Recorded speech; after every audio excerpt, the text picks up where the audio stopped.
around in their sparkly outfits. She she admired that freedom. She she wanted to be like them. She wanted to be up on stage with the adoration of those all around her. Perhaps getting the attention that she was so sorely missing from her own family. She would have finally have someone to clap for her. And she wanted to escape the responsibilities of her own life and thought what better way than the absolute freedom of not being tethered to anything, just to ability to travel with the wind as the carnival seems to come to and throw into existence wherever they go. You see, garish, or you would have noticed the garish flyers that appear before the carnival's arrival, hinting you off that your, matter of tracking the pattern as to where the carnival pops up. Well, you just got it right. Maybe you were lucky, maybe you were chosen. But you know that this carnival, it promises marvels, terrors, a brief escape from the gloom of daily life, wherever it may land. But for you, maybe you can escape indefinitely. At the carnival, and whom you are wanting to meet today, is the Ringmaster. Another name you don't know who is behind it, but you can feel it. You could sense them around, for they are loud, but not too loud, almost commanding. And not just respect, but admiration, as they fill the air with, jubilation. They make people feel good. They announce all of their spectacles here at the carnival with their chest, and you could feel it in your own. And you see them. They wear a black and red striped pants down to their leather boots, workerman boots, performing a performing boot that is really made for someone who gets their hands dirty, who does what they need to do in order to make sure that the rest of the circus, this carnival, that all of it goes according to plan. Their buttons are nice and tight. Their flower that hangs on their chest, another way for them to have a quick little gimmick of maybe making a child laugh or two. A nice big red bow tie underneath, and of course a top hat. It almost seems as though you're looking for them, but then when you look their way, their eyes are locked with yours. You see a large grin on the face, an inviting grin. And, well, you've seen the gimmick of the sunflower, the one that they pull on, those squirts of water at a child, and you see that they look at you, and they move forward to you, and they say, perhaps a flower for you. Yeah, Margot just does like a slight like little curtsy. It's just like, oh, quite a gentleman. I would love a flower. Well, here you go. Pick it out yourself. Yeah, Margot just with a delicate hand, just barely like traces like her hand like along the petals of the flower. And as you would pull something, or maybe pull on it, seeing the way that the kids do before it would squirt water right at you, playing along even, a plume of flowers comes from their hand and to your face, wrapped in a wax paper of sorts, presented to you, or perhaps many, and he'll hand you the flowers. What brings you to the carnival? Yeah, at the like bouquet of flowers, like you can see like a bit of of flush come to Margot's cheeks, and she like looks kind of like down into the side as like trying to to hide it. And then she just clears her throat. Yes, I was looking to see if you are. mm, Well, I've always admired the carnival. I remember as a young child always loving the performances that you would hold here, seeing the beautiful performances of the dancers and acrobats, and well, I've been told that I'm a gifted dancer myself, and I was wondering if perhaps you you would have room for another dancer. It's my dream to perform for all the crowds.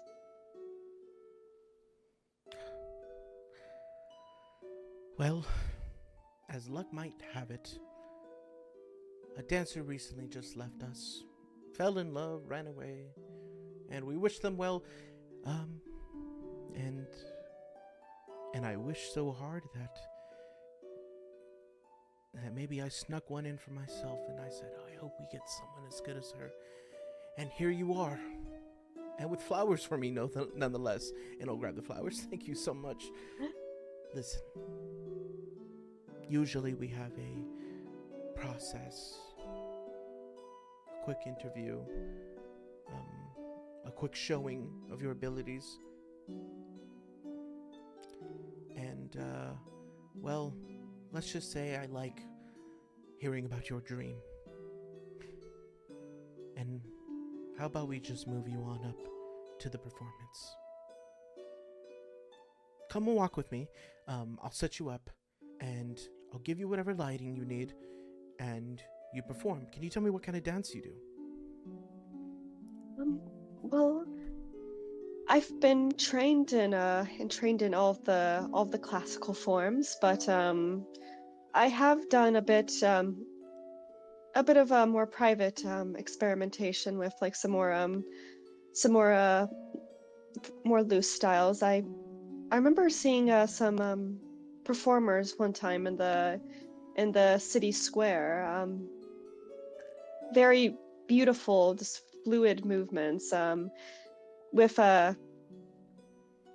musical instruments. I believe with drums and I believe tambourines and ribbons even. Well, I love the tambourine. In fact, I've been practicing with one. Perhaps I could impart mine to you so you can give it some actual good use. And you can show me what you got.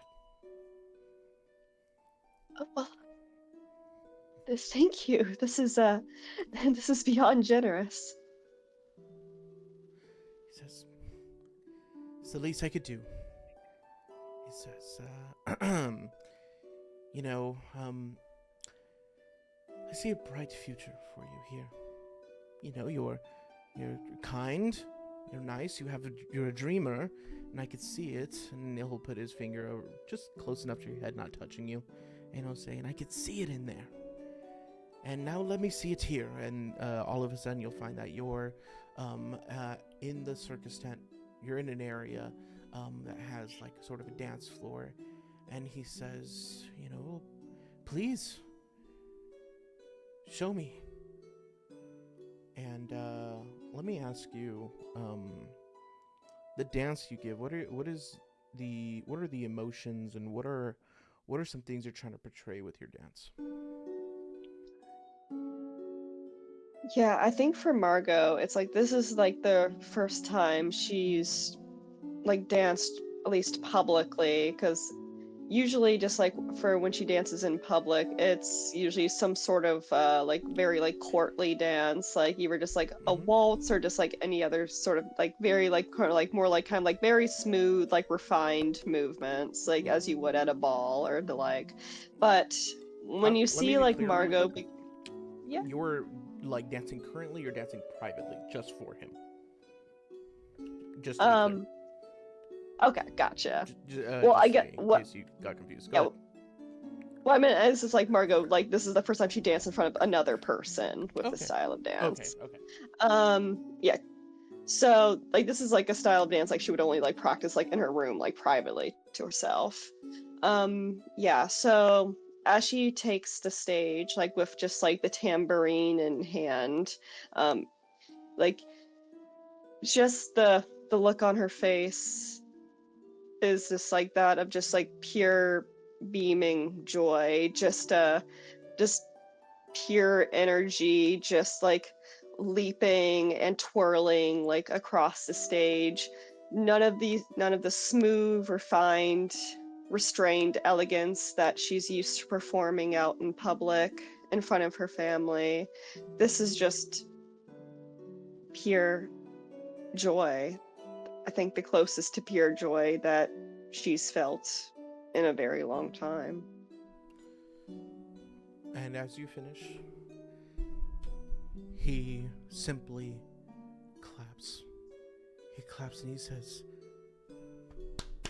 I mean, I should have asked your name. What's your name? My name is Margot. Pleased to meet your acquaintance. Margot, it's a pleasure to meet yours. Margot, your name will not need to be asked for again. Here at the carnival, you will be known, Margot. You'll be cherished. You are an amazing dancer. I mean, it's incredible that someone of your talent walked in here today. That someone else didn't see what you had to offer. But I see it.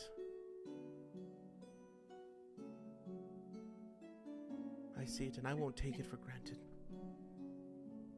Yes, thank you. Thank you so much for giving me this opportunity. I, no one else appreciated dance the way that you do, the way that I do, and I'm so lucky to have found like a kindred spirit. Dance should be free. It should be joyous, not stuffy, not refined. It's freeing. It's not just the dance, Margot. It's you.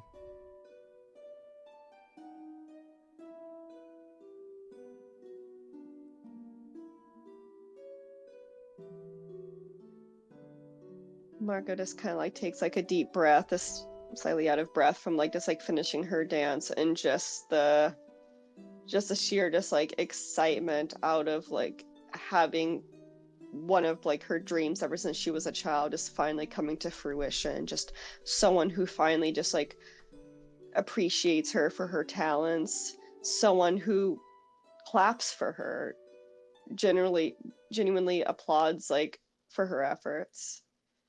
And she's like, and then she says,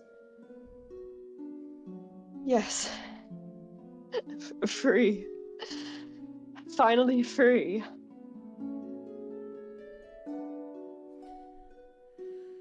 And over time, your stay at the carnival, I mean, at first, it starts wonderfully. You are given a routine. You meet a friend, your friend, Cersei? Yes, Saoirse. Saoirse, there you go. Your friend Saoirse, you meet her. She is another dancer. Soon enough, you take the lead. In fact, the ringmaster makes you take the lead. He promotes you ahead of the others. He asks them to follow your lead. He expects greatness from you, and he appreciates it the whole time. He has many other acts that follow, but none of them does he more enjoy to sit in the front of right after he announces it more than yours.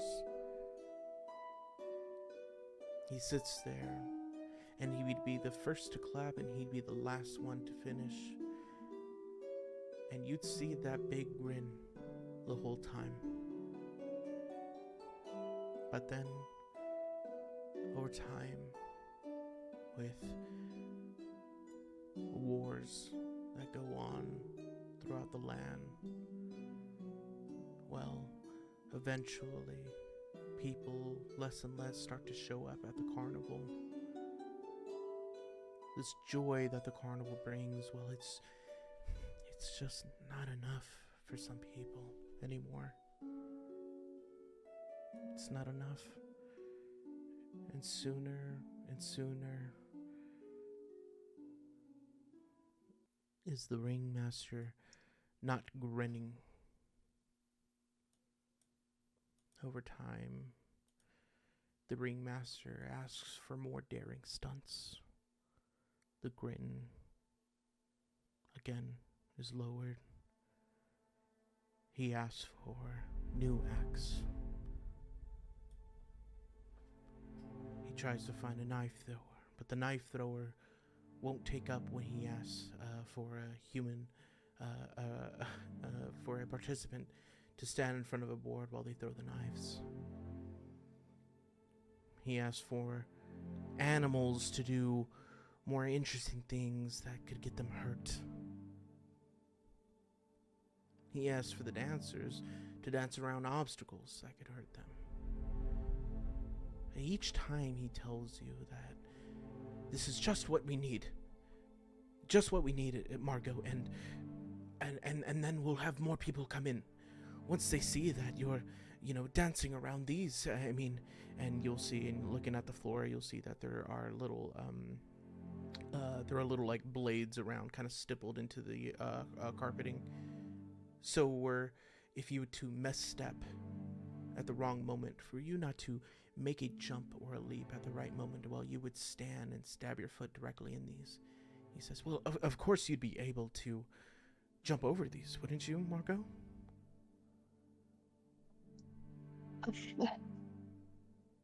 Yes, ringmaster. It should not be an issue for me and my dancers. Thank you so much. Trust me, we're gonna bring this back together. All of it, and it'll be you. It'll be you who helps bring it all together. You have the most dangerous of the stunts, by the way. And if they see you completed, well, everyone else will be up and roaring to make sure that we get this carnival back together the way it used to be. And we'll bring joy back again, right?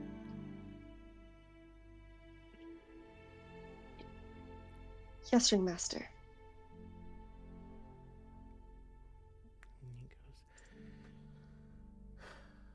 no, Margot, thank you. And then over time,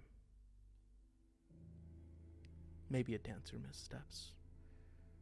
They hit their foot on these blades that seem to have gotten larger, that seem to have covered the area in increasing numbers. Eventually, he finds himself to be the best knife thrower. And so he asks for participants. And then soon you start to see a pattern for those who don't want to dance the dance, as it were, or to do what needed to be done to help the carnival, to take these leaps of those who would be jumping from obstacle to obstacle, to not add an extra foot, even an extra inch sometimes that they swear they couldn't do. Well, they would be the first ones elected to stand in front for his knife practice, that have seemed to make the crowd grow and grow and grow as he gets closer and closer. Sometimes a mistake here and there, he'll nip someone, and he apologizes. He overly apologizes at first, but sooner than later, the apologies stop coming. Sooner and sooner, the fear of being picked grows. And sooner, you realize, and at least the rumors that go around say that, well, he's aiming. He's doing it on purpose. Have you ever stood in front of the board, or have you always done what he asked you to do? Margot has always done what has been required of her. I think that she was afraid that if she was disobedient, if she said no, that she would be cut. She would have no choice but to go back home, and she couldn't stand to face the humiliation of that.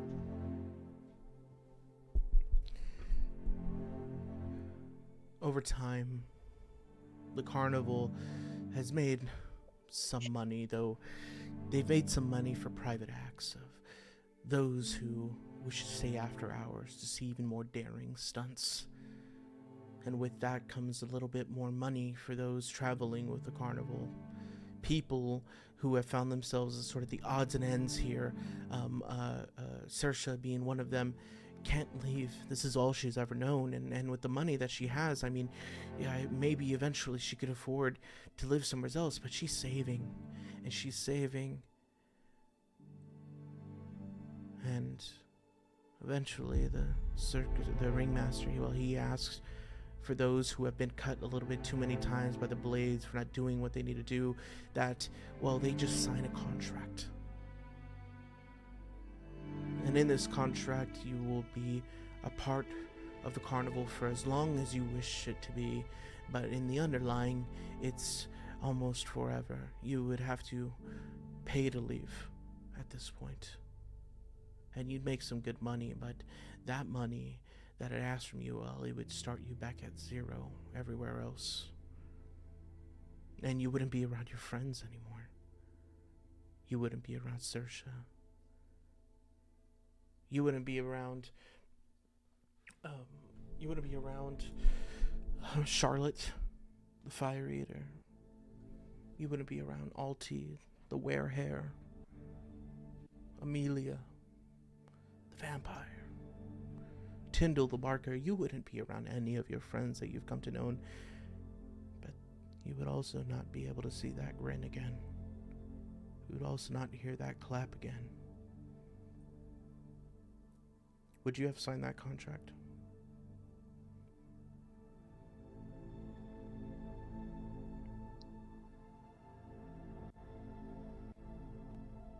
I feel like Margot's just so desperate to just hold on to this sense of this newfound family that she's like found like among those at the carnival. Like there's, she has this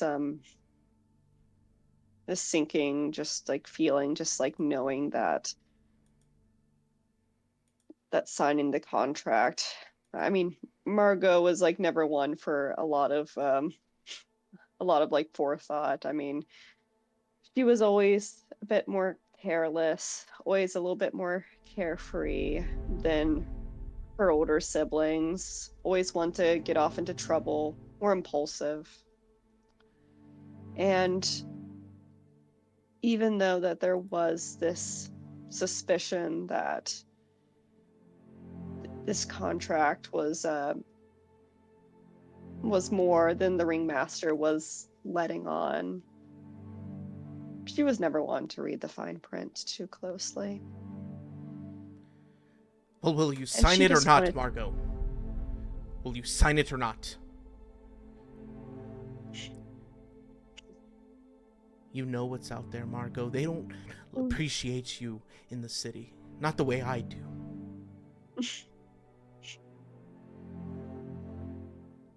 Margot just breathes heavily and just...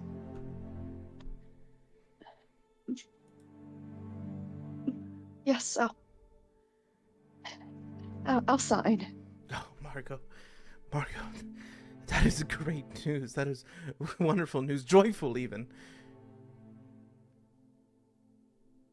Margot, I am so lucky to have you here. We are so lucky.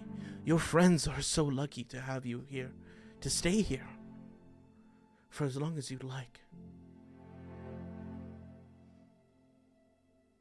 I didn't want to give you the contract even. I knew you would stay. Of course you would stay. I'm the only one who appreciates you this way, Margot. And not just your dance, but you. I see you when you're not dancing, Margot.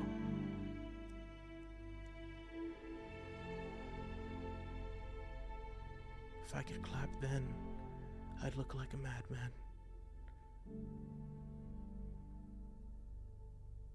But a carnival is as fine a place as any to do so.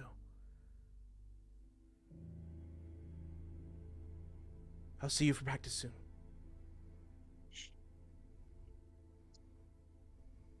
Marco's just trying her best, like to kind of like steel herself together. It's just, and she just nods and yes, ringmaster. You'll have to wear your skirt a little bit higher. The flames are rising a bit. Just a bit.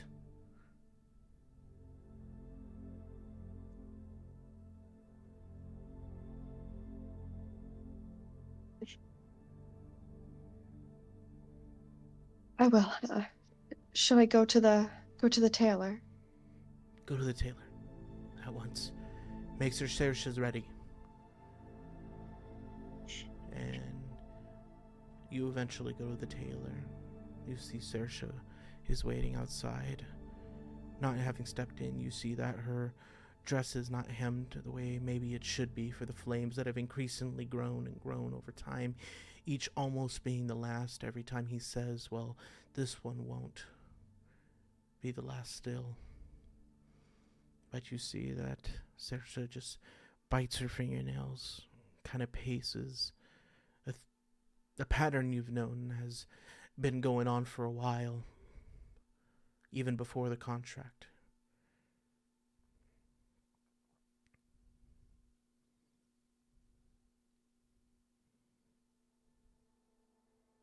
Do you say anything to Saoirse, yeah. Saoirse,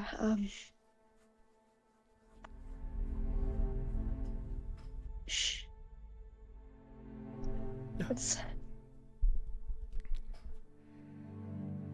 Hey, Margot. are you all right? Oh, no, I'm okay. I'm okay. My toes are healing fine, just enough since the last time. And, I'm fine. It's just, he asked me to get it hemmed, again. But Margot, the flames are so high now.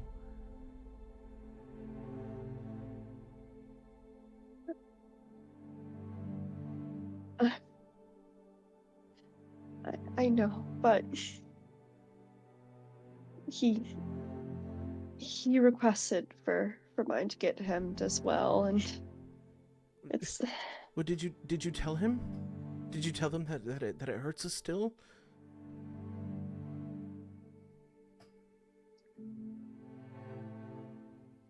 Saoirse, we both know what will happen if I try to tell him that.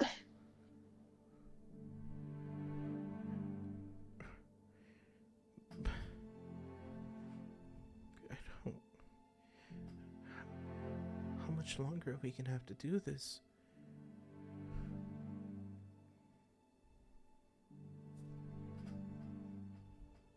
I don't know, maybe once the war is over, maybe once people have more time for the carnival to bring joy to their lives, maybe. The war is becoming more cruel. You've been to these places with us. You've seen these people. It's no longer civilians. It's the men who have won. They come here and they seek their wiles here. They want to see us burn and bleed here. Margot. They haven't seen enough. Like the wars haven't taken the forest enough. Like the cities of people who have fell haven't they haven't seen them burn enough. We can't keep doing this, Margot. We have to buy out. We have to buy ourselves out. With what money?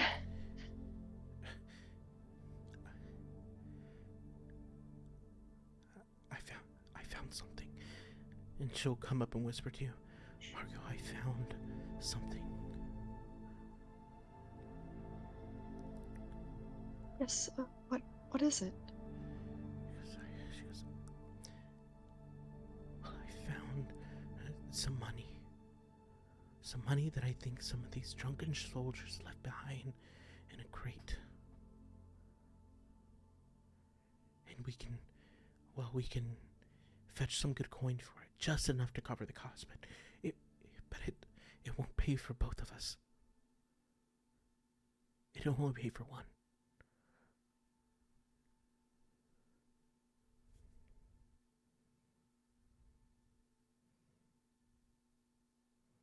Saoirse, you should take it. Margot, no. I'm not gonna be any good out there. But you are. You are. You can find another way. And then you can get me back. You can buy out my contract.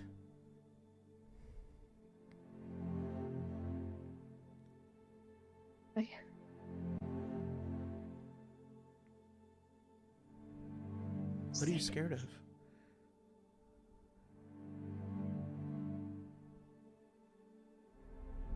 You should please listen to me. Look at you. Look at your feet. Look at your skirt.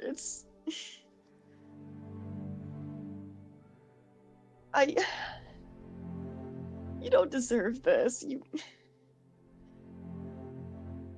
know how much it pains me to see you continue to hurt like this? What's to say the next time that you're not the one in front of the knife-throwing block and he gets a little too ambitious with it? I don't want to lose you. You can be free.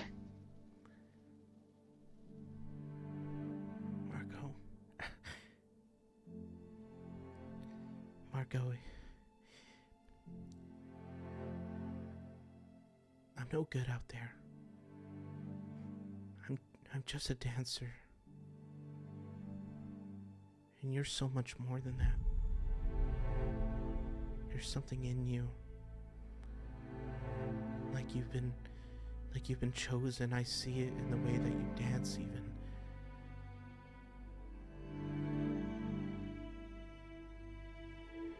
Dancing has been the only thing that I've been good at in my entire life. Everything else in my life I've screwed up. I was never good at anything else. This was it for me, and when I first met the ringmaster, I told him that this was my dream to dance for the crowds, to get their applause, and to finally be recognized for something other than being the screw-up child of my family.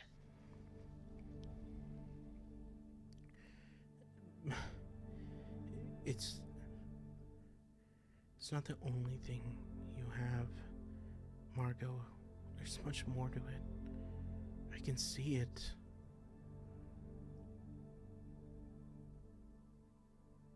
I can see it. I believe in you. You have brought me more joy than this carnival ever has. The meals we've had together, the laughs we've had. But it's gotten harder and harder to laugh and to smile. But so is the world right now.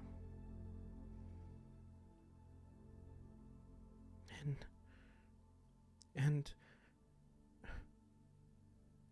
I can't bet on myself, but I can bet on you, Margot.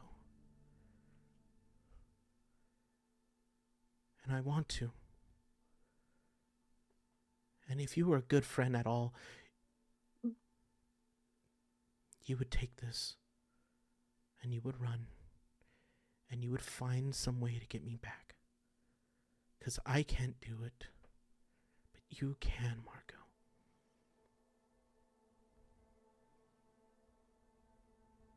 If I'm not here to protect you, protect your smile, then who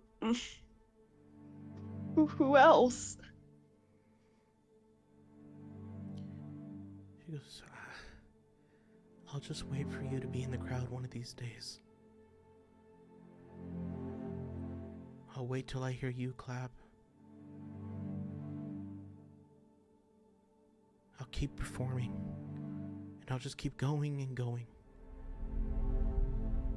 But you have to keep going too. And you might as well start soon.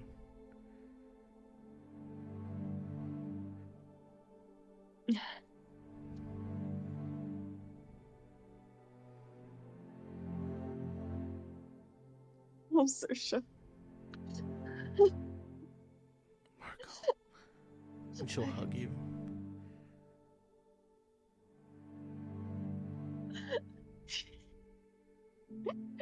You're too good to me. You're too good for this place. You're too good for this world. Hey, listen to me. And she's gonna wipe your tears. Tonight, on the side of the tent, there's a box that's glowing a bit blue. You can barely see it. It's underneath those potato sacks that me and you used to play around with. Okay? Go over there, see the blue light. Drag that box out. There's a man that's gonna meet you. He wants to buy these things, and that'll go ahead and get you what you need. You take that money, and you take it to him. Tonight, after the last show, okay?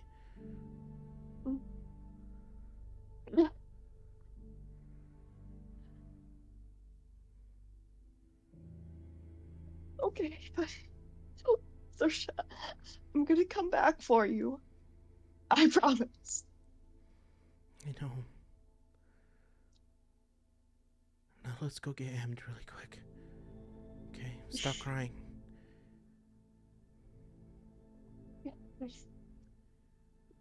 You're right. I can't. I remember what happened to Sasha after she had some tear marks through in her makeup, and you can just see like Margot just like kind of like inwardly like shudder a bit. You're right, but no more bad thoughts. Just get cleaned up and dance, okay?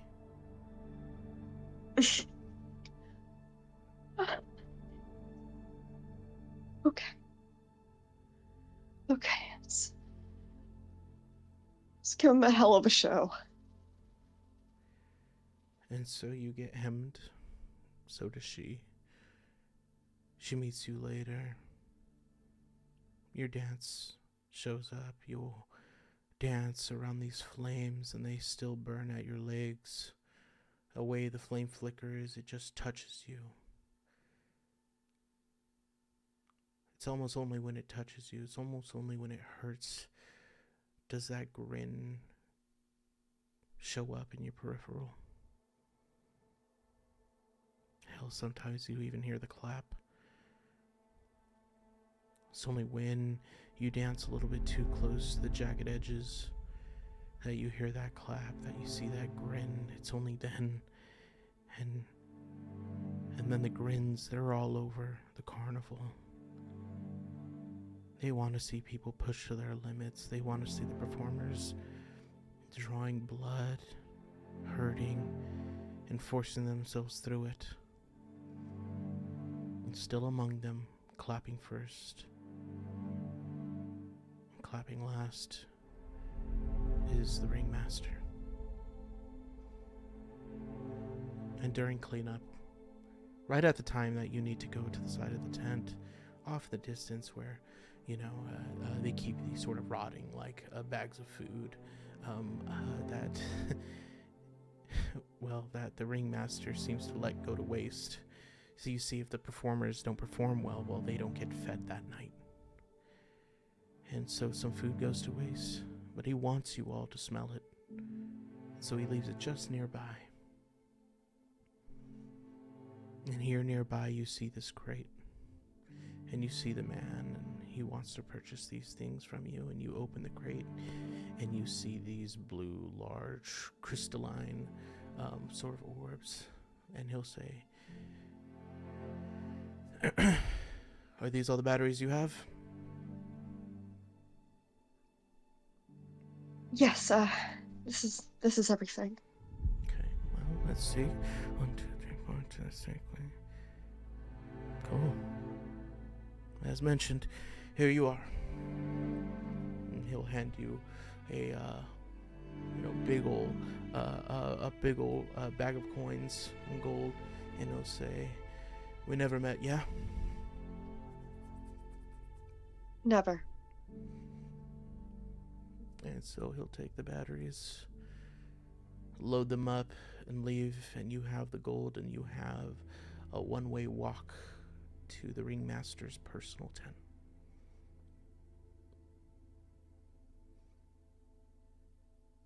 While you're on your way there,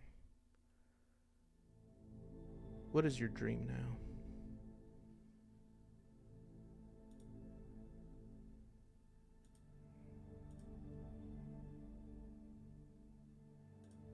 I think Margot's only dream at this point, it's really no longer even really freedom at this point. I think it's just being able to free Saoirse from her contract, and maybe once that happens, make their way into the world together and make do however they can, just anywhere but here.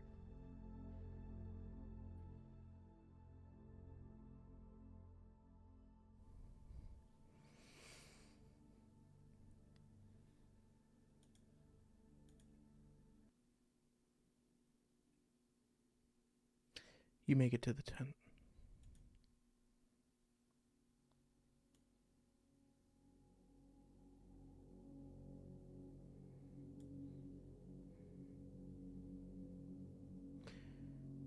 You see that there is a sort of curtain that covers just where the ringmaster would be sitting. You can see the candle, and you can see his shadow kind of being thrown through that curtain and then displayed onto the floor, looking massive from that point of view. Even bigger, thrown on the floor. You see his top hat. You see him still wearing his gloves, and the carnival is closed, and he sits on a mound, or he sits staring at a mound of coins that you can tell are falling over on the top of his desk. He has a knife in one hand that seems to be put right onto the desk, and he spins it right at its little cross guard. What do you do? Margot just takes a deep breath, just kind of steels herself, just remembers the promise that she made to Saoirse earlier, and goes, "Ringmaster?" "Margot? Come in, Margot." He has thrown his voice so much more now. It's not something that he can get people's attention anymore as a sign of adoration or jubilation, as mentioned before. It is now fear is the way, and it's marked across his throat. When he speaks, you can hear him clear his throat each time. He seems to always be drinking something to help numb it, and the mixture in the barrel of being more punch than mead has now changed more and more. Is it mead? More and more can no one else drink it. More and more his cup is full before he goes to perform, especially if he's practicing with a talent who seems to not represent the word talent so well. Margot, come in.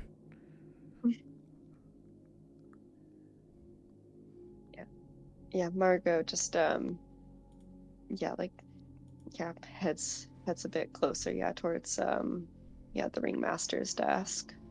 Yeah, you open, you see him there, and he just looks at the coins, and then he looks up at you, and he says, "We did well tonight, Margot. We did good now. We did good. More and more nights will come, and we'll finally be on our feet again."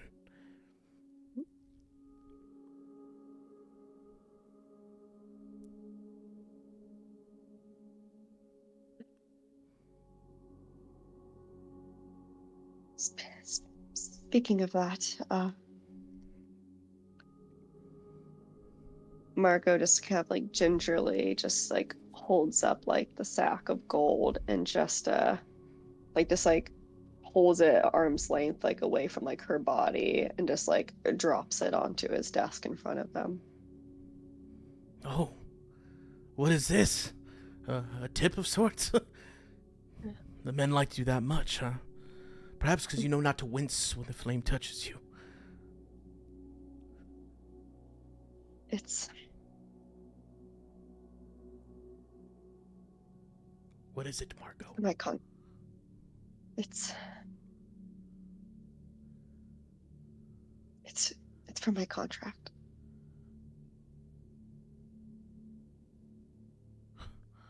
Then he smiles. He says, You've just signed it, Margot.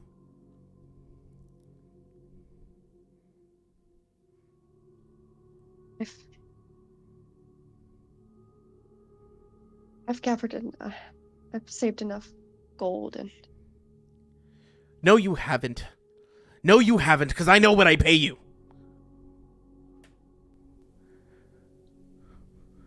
Where did you get this money, huh? Where did you get it, Margot?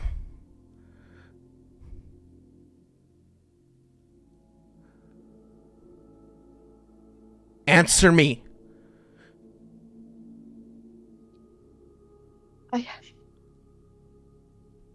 I had some trinkets from my family that I stole. You didn't have shit! You didn't have shit when I met you! You had nothing! You were nothing!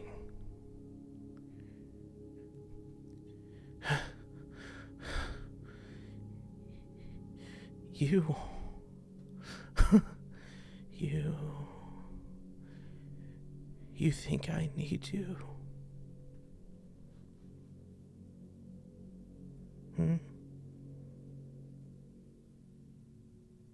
You think I need you?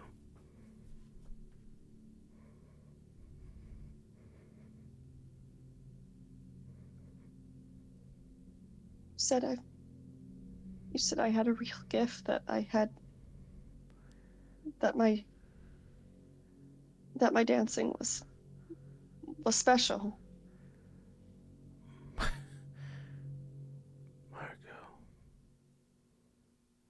Margot, and he'll stand and move closer and around the desk, dragging the dagger that sits in it, dragging it around the desk, creating a nasty mark across that wooden desk that has had marks before, but nothing cutting this quite deep. And he moves over to you. The dagger's still embedded into the wood, and he says, Margot, I don't remember anything that I've told you. You could sit here and tell me that I've told you anything, everything, and I wouldn't have remembered, because when you're not dancing in front of me, I don't think about you at all.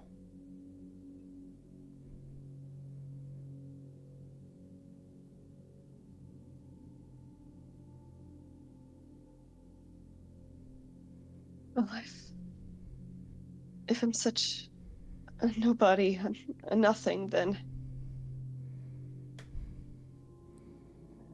wouldn't you glad just to be rid of me? Maybe All I the like gold's watch. here. Maybe I like watching you burn, Margot. How's that? Maybe I like watching you hurt, Margot. How's that? Maybe I like you showing 1 ounce of real emotion and passion every time you're on that stage. Just the one. Whatever wasn't burned out of you before you joined this carnival. Maybe I see purpose right then.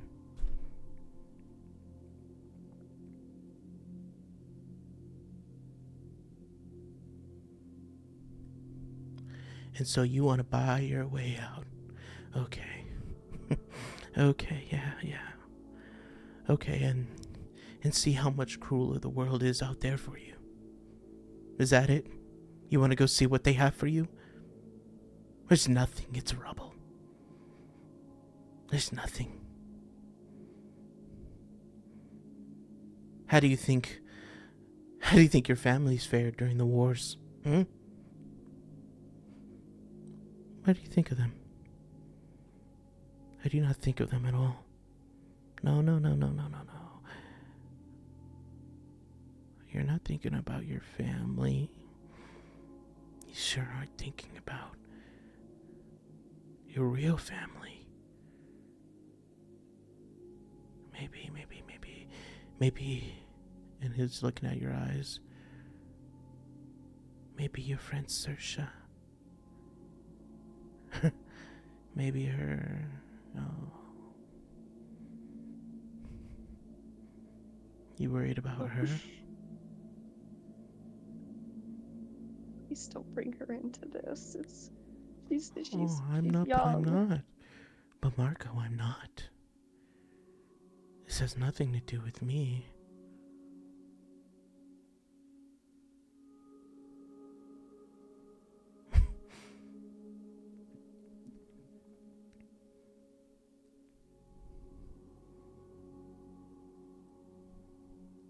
This has everything to do with you.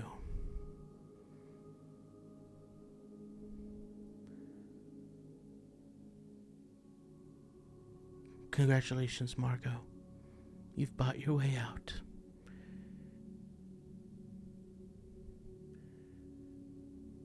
You're free to go, Margot.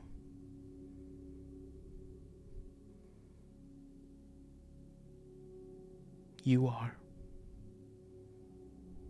You.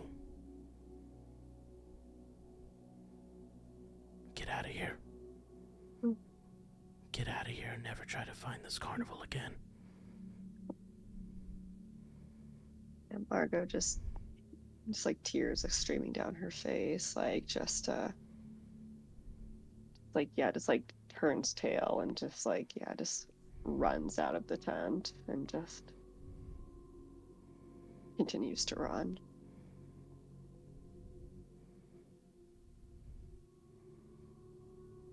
And you run, and you run, and you run.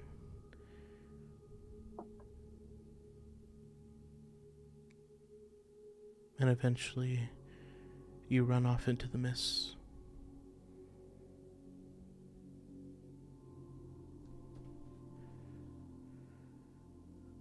We will end with Margot there, and we will take a 8-minute break.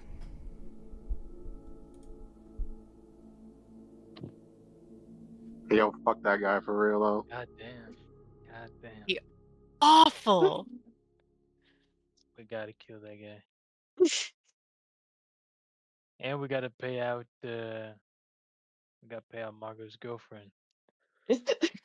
Mhm. Dude, the baddie's locked up in this one. Fuck, Yeah. man. Mhm. I ain't gonna spoil anything for my backups story, but it's really fun tracing the differences between his circus and Margot's. Dude, is there one like can circuses not just like be a good time? Do they have to be like Yeah. fucked up all the time? It's crazy. Dog, you see the red on that tent? They gotta get that red from Yeah. somewhere. I know. Yeah.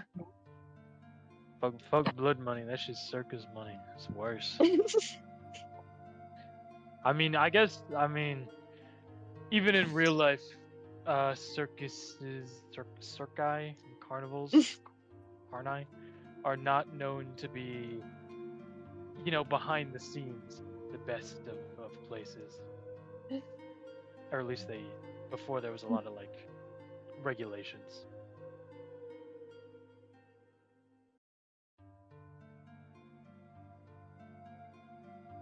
It's very interesting. And I assume she's still there, Abby.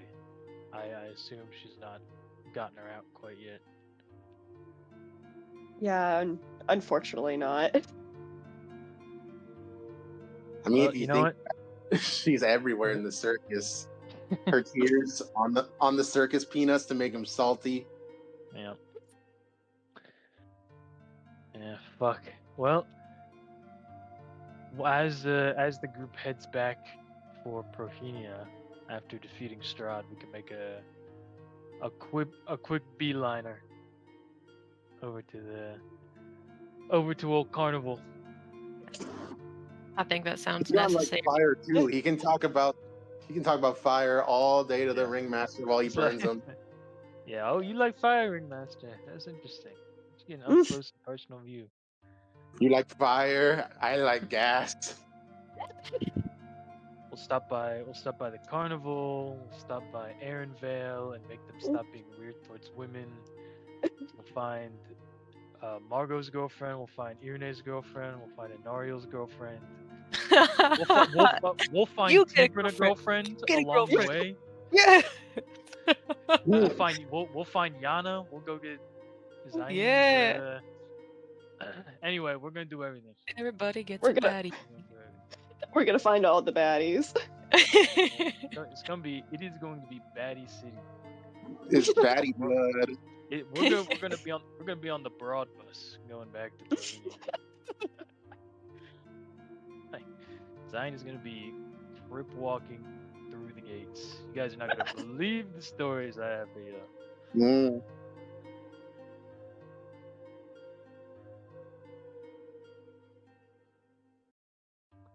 Fuck, stories like that always get me. But they're still going through it, but you have to Mhm. just live your life kind of with that in the back seat. Yeah. Fuck, man. Like my stomach's just been doing just like flips the entire time. Aw. Yeah. Why? She's at the circus. She do flips. This shit. Yeah. her stomach's dancing, man.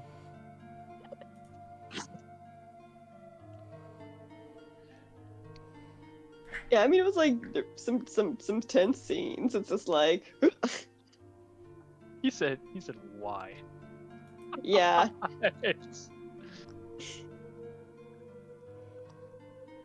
Why are you shaking? I'm just holding a gun to your head. You chill Yeah. the fuck out. It's literally not even that serious. He's yelling at me.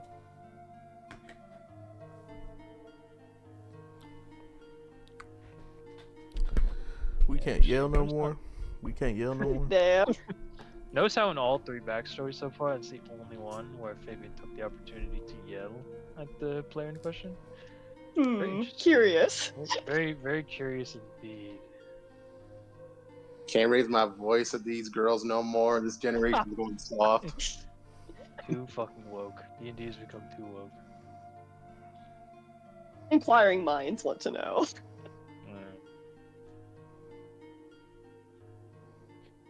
Turning Point Fabian wants to know why we can't yell at women anymore. Oh my god.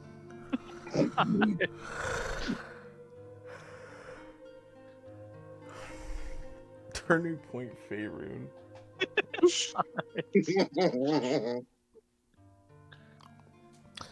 That's kind of crazy. It's kind of like the only reason why, like, that's kind of crazy.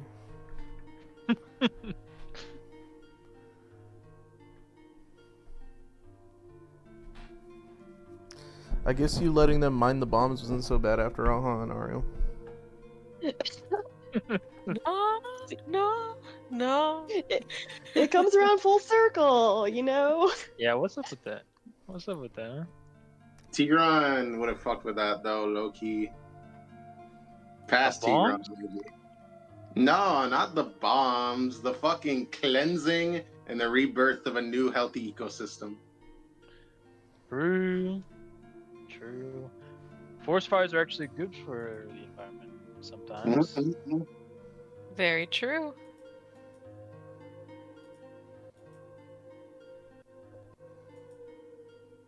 I wonder if that's like common druid knowledge, or if the wildfire druids just seem like fucking maniacs in the circles, being like, guys, I promise, burning down the forest is actually a good thing sometimes. You guys just don't get it. Can you guys look at the science, please? And they're like, get the fuck out. Get out. Yeah, I feel like wildfire druids are like the Elmo on fire, like a gif of the druids. The Speaking remains of that these meme- foliage will make a beautiful flower garden in this forest. Speaking of that meme, I just got that meme as a sticker for my debit card, and then above Elmo on fire it says "Take my money," and it's the best thing That's that I've great. ever gotten. Beautiful. Nice. I I love love- it so much. I love my card stickers. I have Dialga on my debit card. Alright, game start.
It's snowing, as almost always in Aaronvale. Tonight's a very, very big night for you, Irene. And it starts with you picking 3 pieces of jewelry.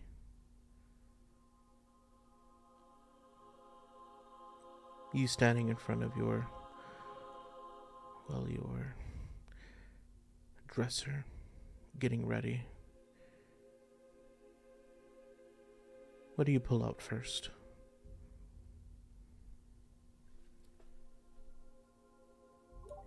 My garnet ring,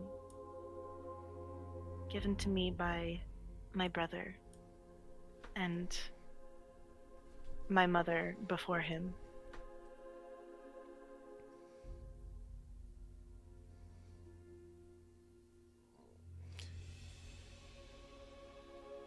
What else do you grab?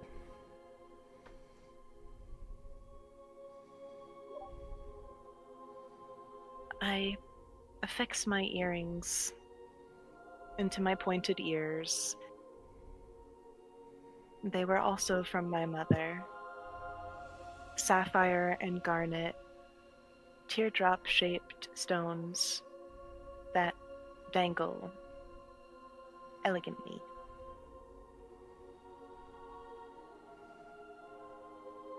And last. The circlet that my mother wore on her wedding day. It is silver metal.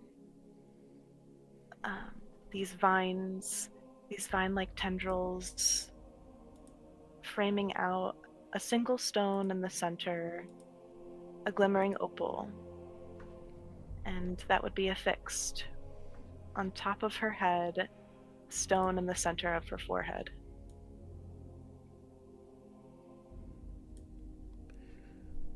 A door closes that, well, you didn't even hear open. And every time this happens, you know who's on the other side of that door.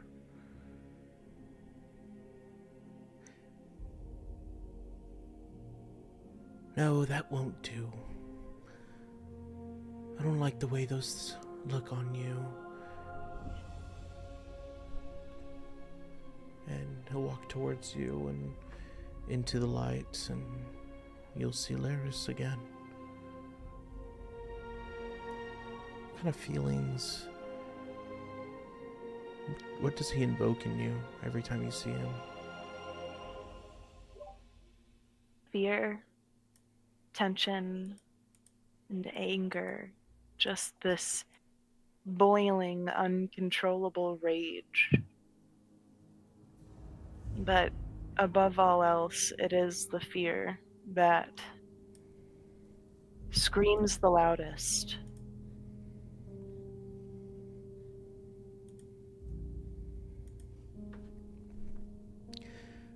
None of those will do, Irene. They seem to mark your body in a most, well, unappetizing way. Here, let me help you. And he'll reach for your circlet. Do you do anything? Her body will become rigid, her shoulders straightening a bit, and she will flinch from the touch. And you flinch. He'll look at you for a second, allowing you to flinch before he moves his hands closer, looking at you, almost daring you to flinch now. And he'll grab the circlet, and you'll notice that with the parts that sort of dig into your hair, that, well, it seems as though he's pressing his fingers on it a little bit too tightly, almost wishing it would scrape your head as he pulls it off.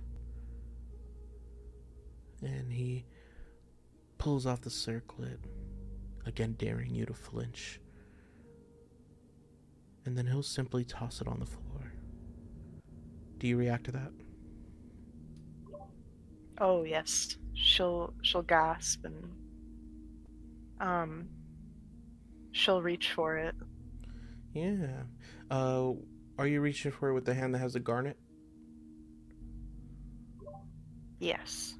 And he'll catch it midair, fast, and that must give you a spook. As he grabs it, he says, "And this neither. This won't do. I won't hold your hand with this. No." And he'll pull it off, and he doesn't care if your fingers bent a certain way. It'll almost pull it and straighten it out, and he will rip it out.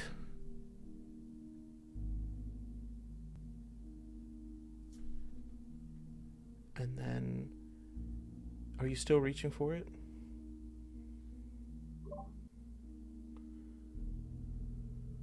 I think before she does so, she'll just look to him pleadingly, and she'll just say, I won't wear it, Laris. I just wish to put it away. Well, I've put it away, Irene. Don't worry about it. Let the help clean it up. See what they do with it. If they feel half of what I feel for it, they might do you a favor and get rid of it altogether.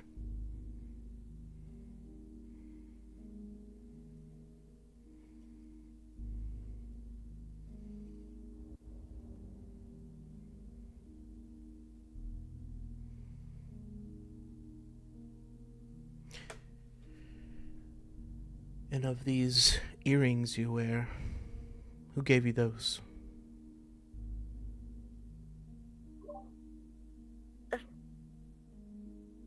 They were my mother's. You see, he just resents every time you talk about your mother. Almost a stink having hit his nose every time you bring her up, and he says, "Do you really want to embarrass me tonight?" Embarrass you? No, Laris, no.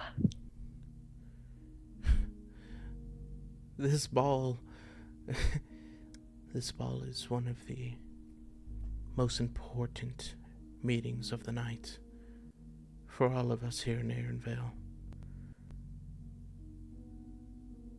And you are lucky you'll be wearing a mask. So that way they don't see that you just wear trader's earrings upon your ears.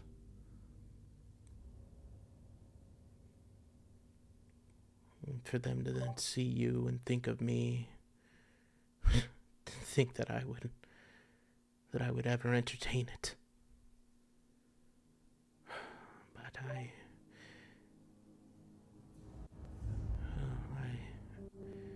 I love you, Irene, and I want you to be happy, of course. But it hurts me so much. You know, his grip on your wrist as he kind of grabs you. He seems to hurt you, and he says, "It hurts me so much. My reputation when you do these things."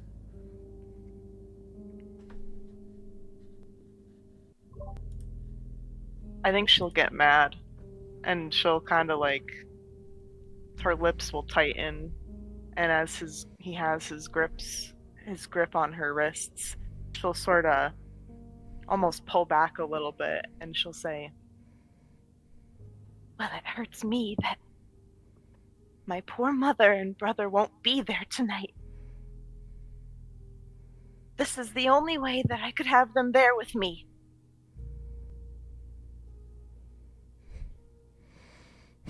Thanks to someone. You should be thanking me. Your whole house would be gone if I had not done what I done. I saved you, Irene. I saved you, and you have not thanked me once. And you'll never get a thank you.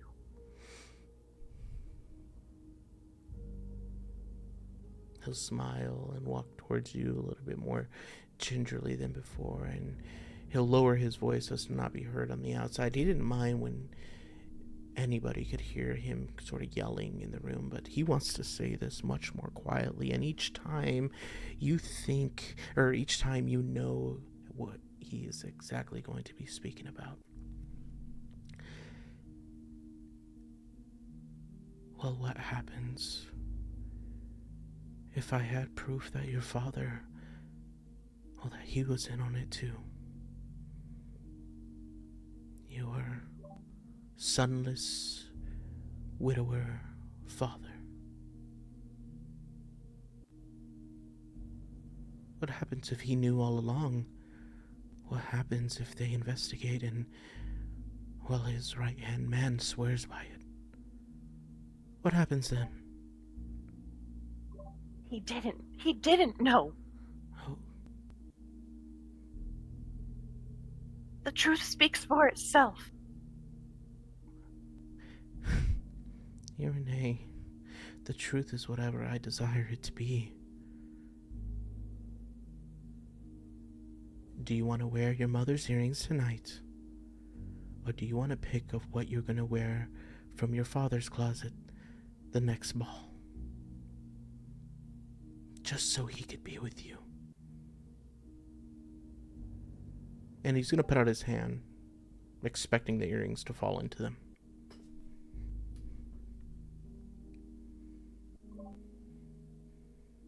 her eyes will well with tears, and her eyebrows are furrowed in an expression of anger, and she'll breathe once before angrily taking the earrings out, and as she slams them into Laris's hand, she'll make sure that the pointed ends of the earring backings are pointed downwards.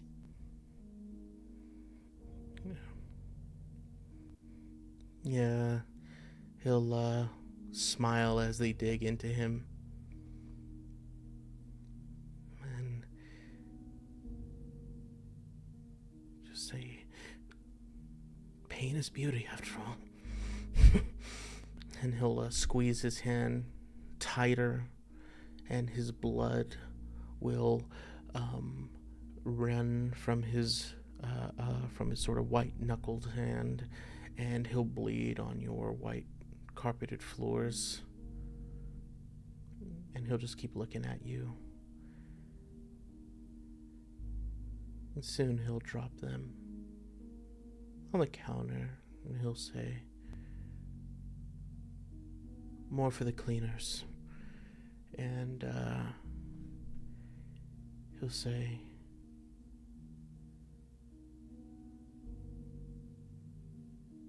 I brought something for you anyways. And he'll put down a box, something that he's been holding in one of his hands for a while now. And he'll flip it open, and you'll see a brand new pair of earrings. A cut with intention. It's angular, it's sleek, it's not anything like an opal's grace. It is machined and sleek. It is sharp. You would know putting on these earrings that, well, they might cut you in the right way if you turn your head too quickly, if you were to act too unsightly, unappetizing, that they might dig into your skin just at the right angle. But they sit there waiting for you to wear them, and they match your dress. And he will tell you that he'll see you there, that you know what mask to look for. And in the background, sort of pulling into focus, you see the mask that you wear at every Arendvale masquerade.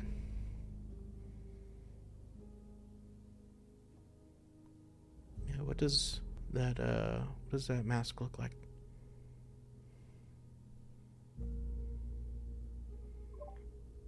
It's white and silver and feathered like a swan.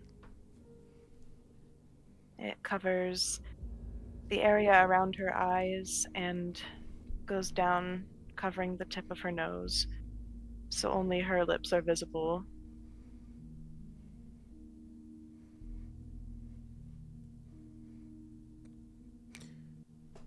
And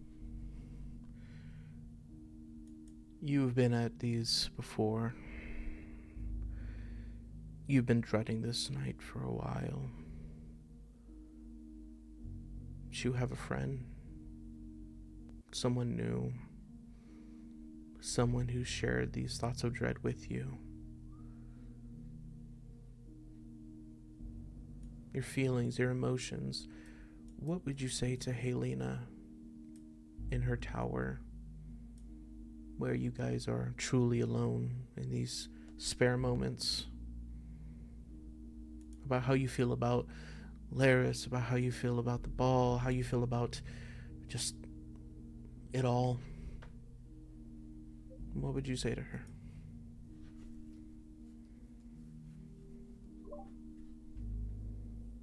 I vent to her as any friend, any pair of friends would exchange between one another.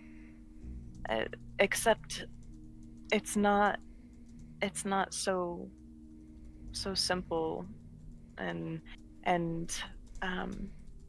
trivial. These issues, these problems, they're big. They cut deep. as soon as he left the room, I would have stowed away all of my treasures, and I would have gone to her and shown her these dreadful earrings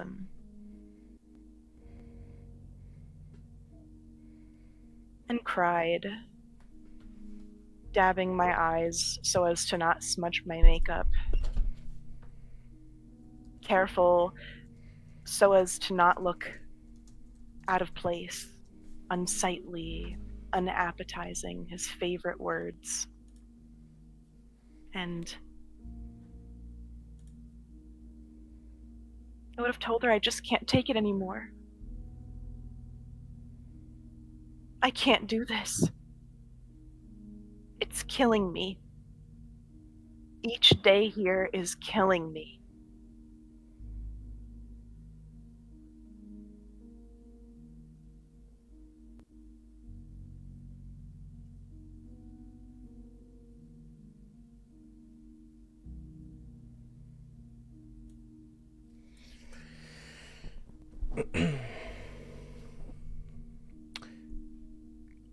She listens, as she always has.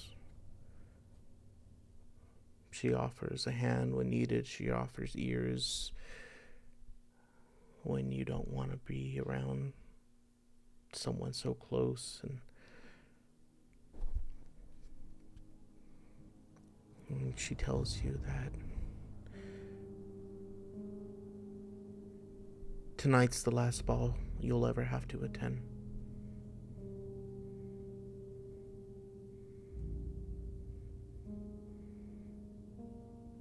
She's found a way out.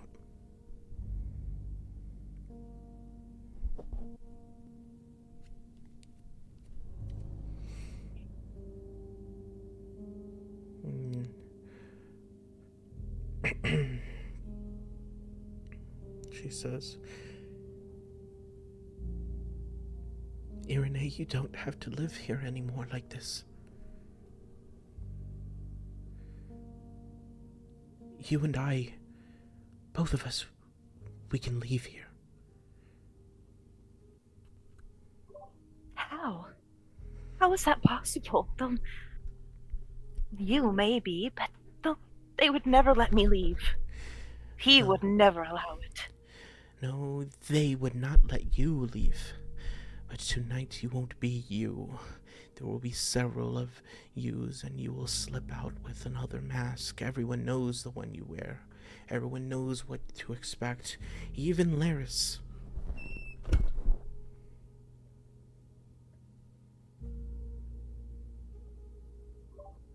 Yeah, Helena would be able to tell Irene is terrified. Terrified. It could mean the unspeakable. She is struggling to comprehend that she could be free.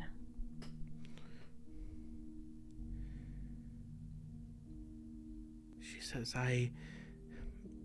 well, you're aware that usually within Erenvale homes and capitals and generally Erenvale itself, they have anti-magical barriers. Things that stop us from doing what we would like to do, from what we feel inside of us, what you feel inside of you. That Celestian gift that you have inside of you, Irene, it's trapped, it's been stagnant.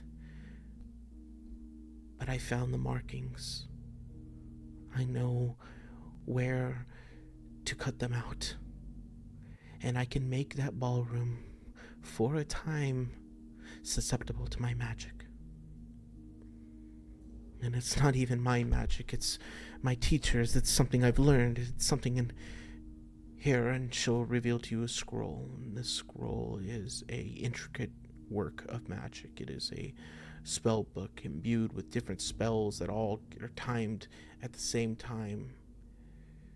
An inscription within it reveals that she has tied pieces of your hair to it. She says, all those times I asked to brush your hair, this is what I've done with it. I've tied them here. I have it here. It's ready to go, Irene. You just need to show up. Not for the ball, not for Laris, but for yourself. And here, at the ball, and you'll know when you make the break. You start heading towards the doors. I'll find you, I'll see you. And then we'll leave. And we'll run. And just at that moment, the guards will be too busy. And we can escape, just you and I. And damn them, they can send who they want for us, but we'll be too strong outside of these gates. Her chest will heave, and she'll hold Helena's hands in her own, and she'll give a gentle squeeze, and her eyes will be filled with tears, and she'll ask,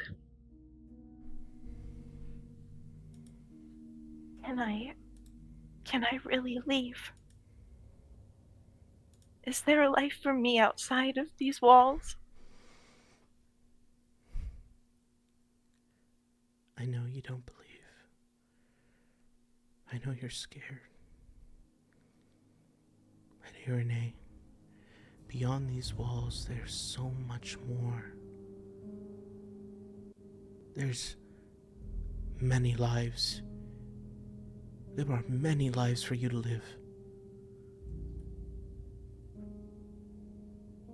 And I'll live them with you. And in all of them, you choose who you want to be.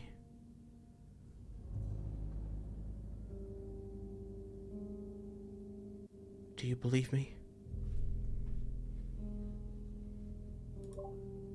She'll give a small smile and nod, and she'll say, You're the only person I believe.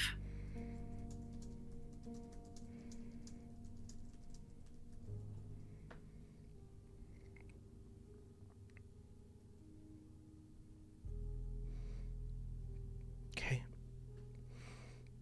Then dance today and you know, dance today, parlay today, have whatever,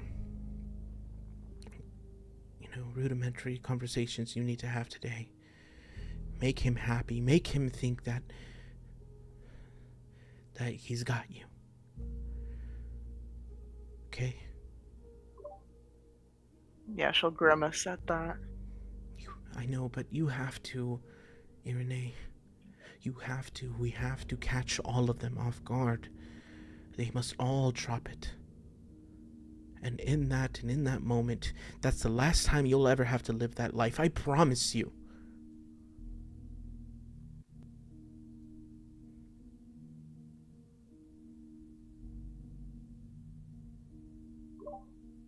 She thinks about every moment that Laris touches her and how her skin crawls and she wishes to peel it off layer by layer just to be rid of it, just to be rid of that lingering feeling. But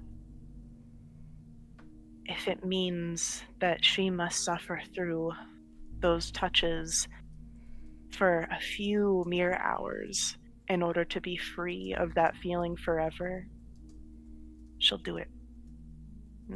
So her eyes will flicker and meet Helena's, and she'll say, Okay, I'll do it. For freedom.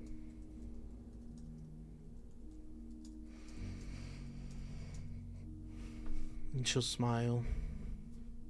And she'll say, I'll see you outside the doors. Okay?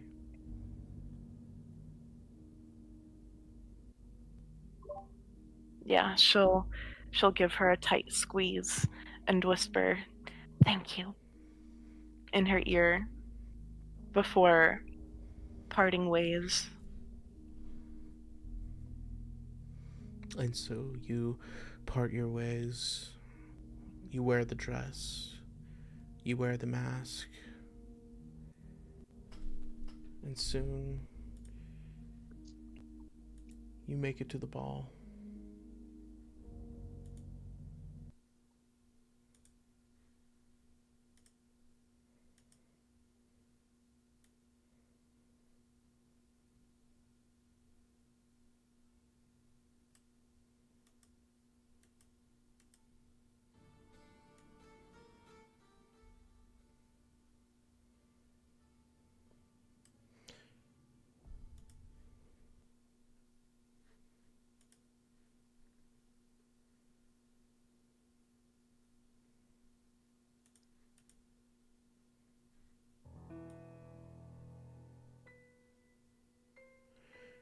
You come down the steps.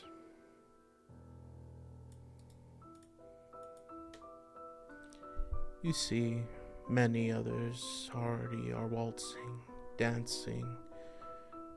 Enough men stare up and look at you for a moment before they realize one of them stands tall above all others and scans the room as to who would look your way, and with a rushed and practiced pace they look away, just enough to not be caught. And so you know who Laris is. You see him waiting for you down near the steps.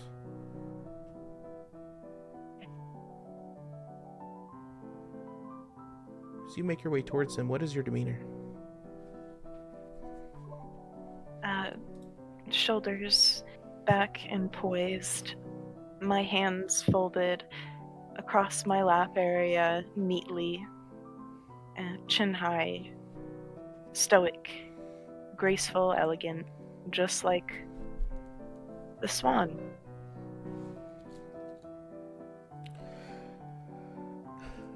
Are you wearing his earrings? Yes. You make it down, and he holds his hand out, and he bows deeply to receive yours as he looks up at you, waiting for you to hold his hand. I will slip my hand into his.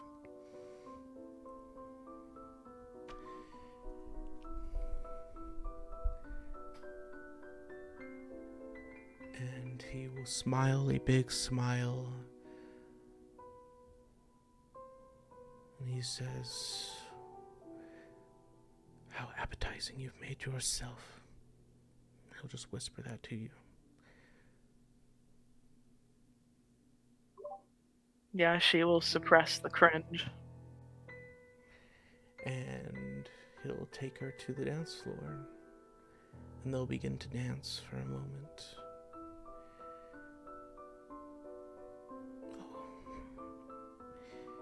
Irene, do you like this music? It's lovely. Tell me, what do you imagine our music will be? What mood should we set it in?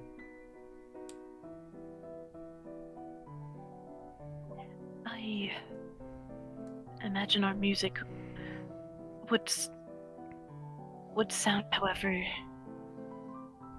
you wish it to sound, Laris. Whatever pleases you.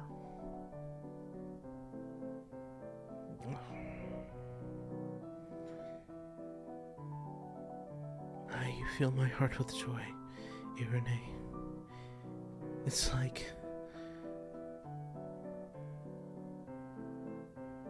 you know exactly what to tell me.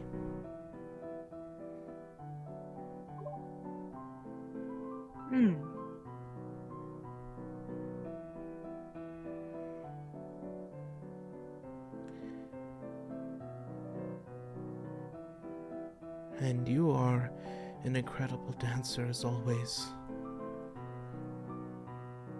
Oh, how lucky am I to have you.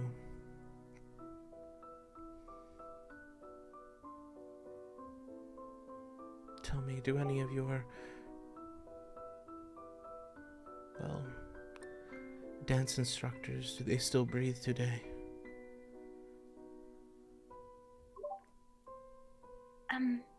One. I don't meet with them very often anymore. Perhaps it's because their Achilles was struck, or something of that manner. Though I'm glad to be the only man that dances with you today. And tomorrow, and the next.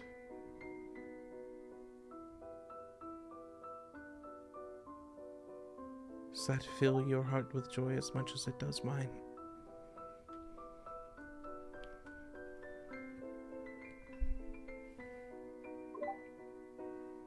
She'll blink and she'll smile and she'll say, Like you wouldn't believe.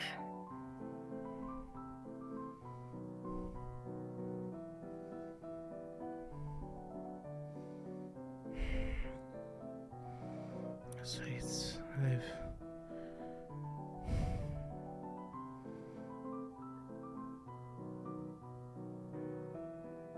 I've wanted to tell you something for so long, Irene. I've wanted to be vulnerable for you for so long. To tell you something that no one has ever known of me.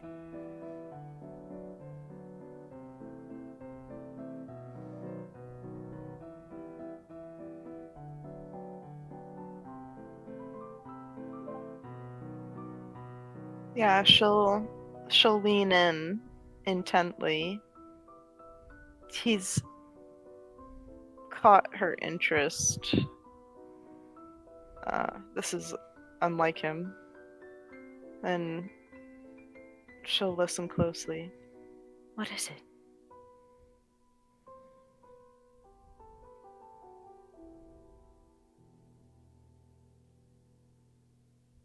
I know of your little meetings. And an earthquake will rupture the ground, and he wants to hold you tight. How do you break his grasp?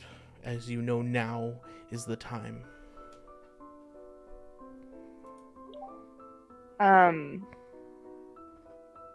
I am going to push against him with everything I have.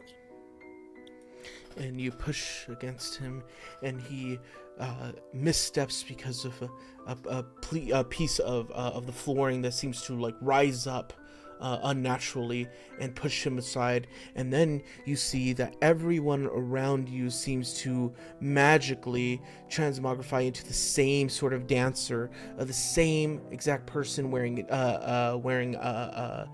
different masks, and these well, at least all of the women that are there, they just change, and it's an illusion that they seem to not be able to dispel. There is men looking for all of their wives, those they came here dancing with, and everyone is confused. Where do you go? I immediately fade into the swarm of women, of clones, and immediately just book it for the door. Awesome. And you make it through the doors, and you break through the doors, and standing on the other side, right on time, is Helena. You see her dressed like the rest of them, but you know the way she looks at you. And she says, "Let's run." And she holds her hand out for you. Yeah, she will grab it immediately, and And she'll say, "Gods, I don't know how, but he knows. He knows." And she will run. And she'll say, "Of course he does. And I've planned for this. Don't worry." And you guys run. You find yourselves running from this, but you're not dressed in a royal fashion. And more importantly, the men's lives are at stake here in the ballroom. The guards seem to rush past you. Anybody with any medical intelligence runs past you, not caring of any sort of markings that you may have, the redness in your hand that, well, actually has been elucified for you to walk, or at least run past them. Several other women eventually start to emerge, all dressed the same, and you see that this confounds the guards, but they keep moving, and folks are still terrified by the potential collapse of the floors. And you move through Aaronvale. You get and you take cuts through corners that you didn't know connected to others, an alleyway of sorts that leads near the wall, a couple of placements of glyphs that Helena has placed just for this moment are enacted as both of you step into frame, and it opens. It bursts through, and you move through, and just as quickly another glyph is stepped on, and that one repairs the wall, making it seem as though it had never been opened in the first place. Your tracks are as covered as they could be, and you run, and you run, and you run, and soon you're stuck in the snow. You are moving through, the lights and the stars guiding you and Helena. You know how to read them, maybe not as well as she does, but just enough to keep up with her, to know where she's moving. You eventually make it to a place that's dug out into the snow, a place to rest for just a moment. And tonight, a massive blizzard is taking place. Your steps are covered, your tracks will be doused in snow in just moments after you step out of them. And all that running, you take all of that time running.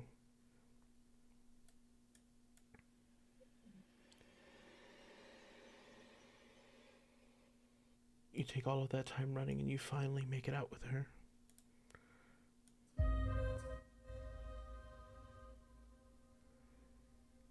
You're breathing heavily.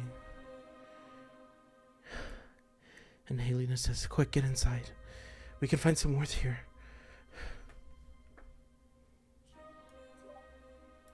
Yeah, she'll shimmy in.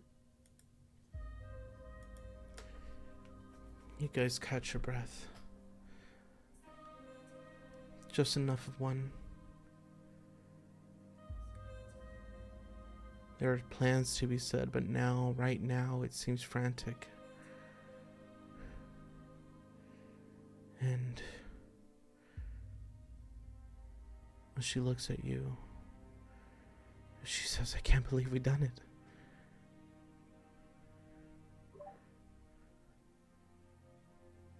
Irene will look to the ground and then back at her, and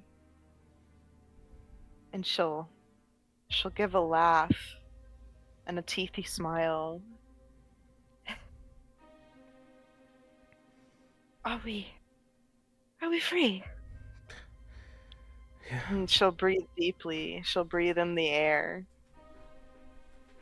And she'll laugh once more. And she'll throw her arms around Helena and embrace her. And she'll just keep saying it over and over again. We're really free. We're really free. And she'll say, "Might as well get rid of these disguises, huh?" And she'll dispel it. And when she dispels, you see something in her eyes of fear. And she just stares at you.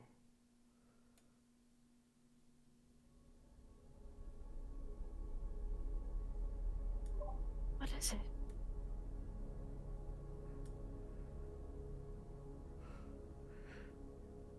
Who gave you those earrings?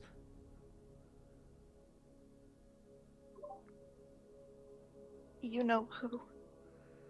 No. You know who did.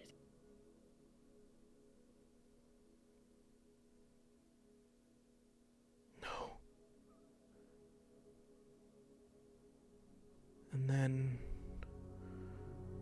a sword comes down through the hut. This saw hut that's built into the snow, just to cover you guys for the night, just to give you guys warmth. And a sword comes down right beside Helena, almost slicing her ear just enough. You hear her yelp, and then you know. You know that he's found you.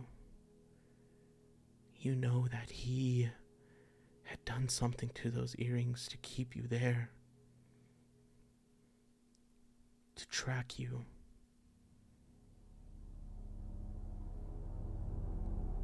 And as that sword comes down, Helena yelps and she rushes towards the door. You hear the fear in her voice and you hear the run. But you know that with her, this is the strongest you've ever felt. And with her now outside of these doors, are you finally free? You're no longer bound by the anti-magical fields.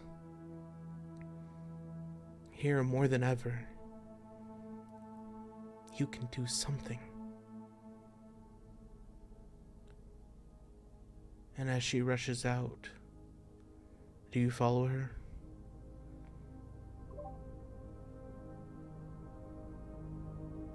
I was so close. I could taste it.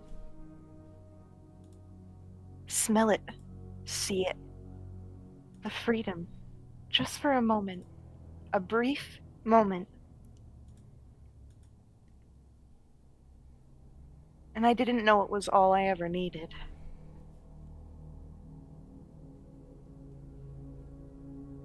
Irene will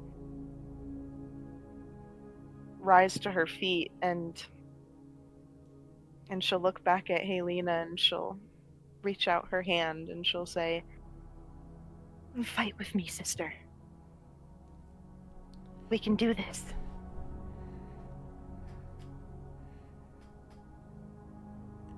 And that fear in her eyes subsides for just enough for that blizzard to stop, for the stars to shine brightly above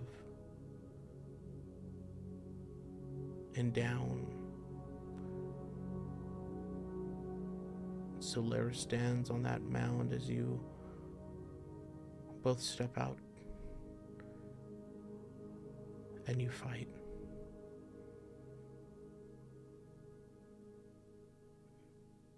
You fight through the snow. Laris, almost having you several times, almost taking Helena's life, twice as much. But each time, it's as though you stood under your star. Each time like you were destined for this moment. And then, finally, he loses.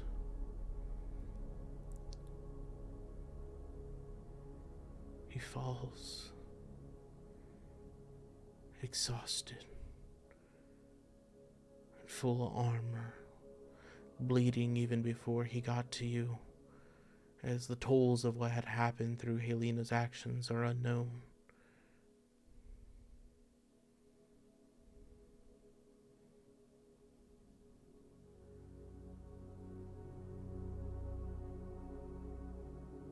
But it slowed him down. And it gave you the chance. And when Laris fell, his grip on his sword did not subside. It was as powerful as ever. but his body gave out, and you found the chance to slip away. Only then did the snow begin again. Did a new blizzard take its place, covering Laris, covering your footsteps again. And you and Helena ran and ran into the mist. And we will end with Irene there, and we will take a 15-minute break.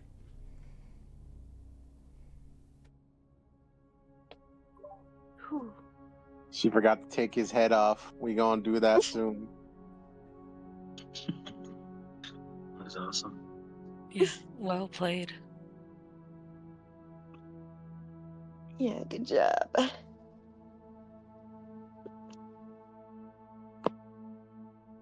God, Larry's such a fucking... such an entity. So gross, man. It's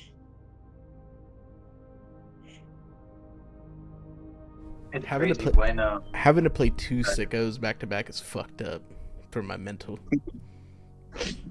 dude, I was even gonna say, like, when you're playing Laris or when we're doing like an Aaron Vale flashback where he's there, I can like, your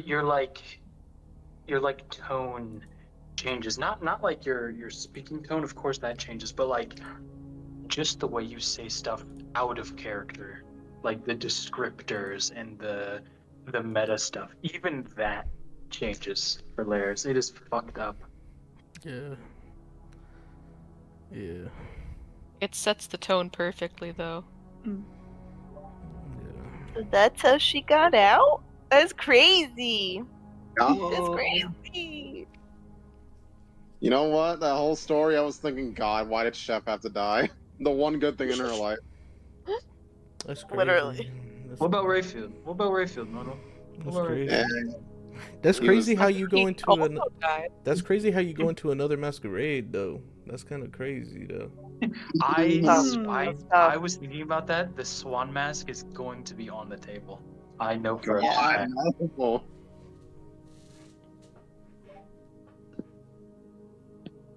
Wait, what masquerade? Yeah. Strahd. I've been meaning to tell you this. I've been meaning to tell you this scenario. So there's a. So they're invited to a dinner with Strahd. I'm aware of that. I didn't know it was a masquerade. It is a masquerade. That's rad. How do we know it's a masquerade? Actually, You I don't were remember how that given- information. You were I don't given a. think we know yet. You were given a letter by Rahadin for for I the see. dinner, and then he told you to bring a mask. Oh, we have to bring a mask. Interesting. Damn, they're not Tigran- providing it. Shitty host. Tigran's the only short king there. Everybody Wow. gonna know who he is. We need a trench I wonder. coat. I think Zion's just gonna wear his helmet, or should he get a mask to go over his helmet? Jesus Christ. Like He's gonna have like a a mask bird. with his helmet. Like a bird mask to go like it like follows along the nose of the helmet. Tigran, if you sit on Anariel's shoulders and we wear a trench coat, we could be like a 10-foot tall beast. Holy Yeah. shit. That's awesome. Who the fuck is this bitch? Dude, this guy's a sicko, dude. I fucking hate Laris so much. I do too. I can't wait to kill him this time around. He's so Hey, bro- bad. Dude, we have to kill this. The fucking guy. ringmaster's fucking mean. He's so bad He too. bad. Yeah. When we And when Margot went into his room and he had the like stacks of gold, I was thinking to myself like, damn, is this guy secretly like rolling in it, and is just like not Maybe he actually giving it up?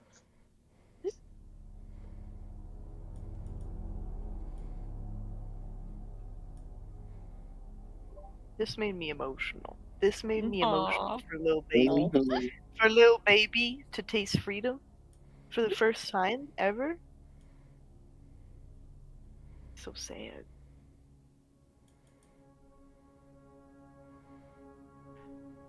She did. She got away. She did. She did. This is a victory. Yeah. Damn.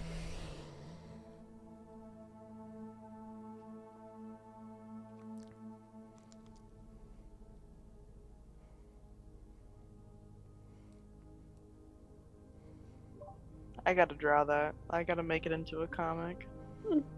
Oh, that'd be sick. Yeah. Unfortunately, gotta make it into a comic now. Do we? Let's- Do we know what she looks like? Have you drawn her before? What, Helena? Yeah. I do have like what she looks like in my brain, and I made her on Hero Forge a while back, and I'm pretty sure that Mm. that's like the closest thing that I have for her. But she's beautiful. She's like a brunette, Never long doubted. brown hair, and she wears white because she's a high priestess. So white and gold is kind of her coloring, and I believe her eyes are brown. They're like a honey gold color, and yeah, overall just like really warm kind of appearance, like warm glow to her skin, and she's beautiful. That's awesome. It's like sun and moon with Irene. Yeah, I kind of wanted there to be like a dichotomy between them, of Irene being like lighter colors and kind of more like ethereal, and then Helena being more like grounded and That's but sick. equally beautiful. Yeah. That's sick. Yeah. Just because I'm bad guy does not mean I'm bad guy. My brother in Christ, you're playing the baddies. Have you guys heard the story of God, I can't remember if it was a theater performer or an actor, like a movie actor, but he'd been typecast in so many like villain and murdery and killy roles that when a murder happened in his like neighborhood, that he, despite not having any relation to the crime at all, was actually put on like a suspect list because they were like, there's no way this guy plays murderers and killers so well without like having experience. God. That's Yeah. crazy. Yeah. Okay, that's goals for me. It's like, I just want to be so ominous.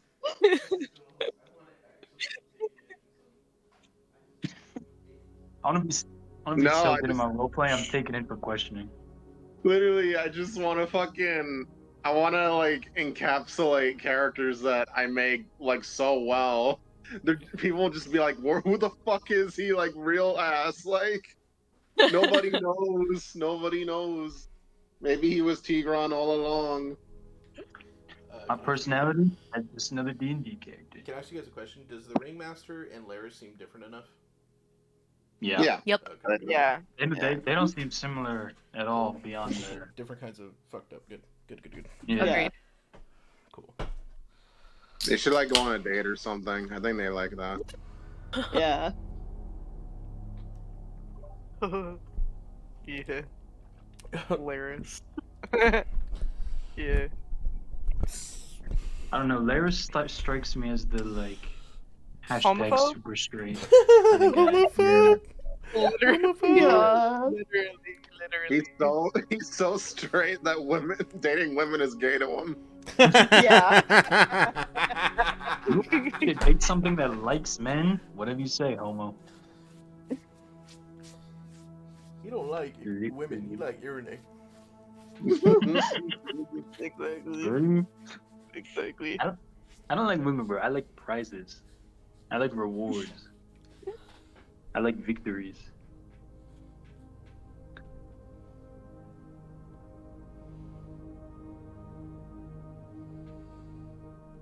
He's so gross. Oh my god. Yeah. It's So you kill my family and then I can't even wear my pretty jewelry from them? Dude, that Damn. was the low key. That was the most raw thing I've ever done with that fucking guy. Yeah. No, was fuck tell that. you what you're gonna wear from your father's closet next year. Yeah. When he gets him killed. It's Fucking fucking that's insane. demonic. That's And then wrong. fucking just being like, who Literally. knows? Maybe the second class fucking housemaidens will sell it and be rid of it for Yeah. good. These are literally my notes. Yeah, dude. These are literally my notes. This is what I had on my screen next to me. Dude, That's crazy. That's insane. Holy Is- shit. That's insane. Just blank? Yeah. God damn. he does that. That Laris is in his brain. You just gotta hold that. He does. He knows Laris. He knows Laris. That's an alter ego at this point. I gave him the Should I be low scared? down. I gave him the lowdown.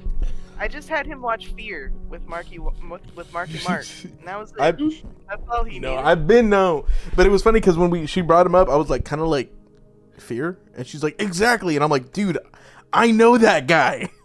I know that guy. That guy. That guy is fucked up, dude.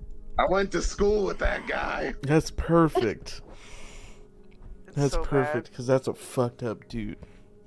I did you a favor is crazy, by the way. You should be thanking me. It's crazy. Yeah. I thought Oh the my God. the gripping Yeah. of those earrings and just really committing. That was He so was good. like, yeah, Yeah. oh, you wanted to stab me? That's fine. I'll Yeah. squeeze the shit out of these and bleed. He Thank likes you. it. He likes it. He is so That's fucked up. messed up, dude. That guy's sicko. That's sicko. That guy's And I thought we were about to get some like I don't know if vulnerability is the right word, but some like slight openness from him for a second there. Oh When she yeah, was I was moving like, in. what could he Yeah. possibly? What could he possibly? What could he possibly feel that's tender? What is this? What positive emotion could this man possibly share with the crowd? In Irene's mind, she's like, something I can use against you? Yes? What is it? What is it? Laris? Tell me. Is there any other cases where Irene's got one over on Laris? No! No! Nope. Not once. Not once. Irene's brother. If you want to count that. But, no. No, there was a moment where Irene's brother bested him in a sparring match and told him to stay away from Irene. After Damn. he had discovered some things were happening.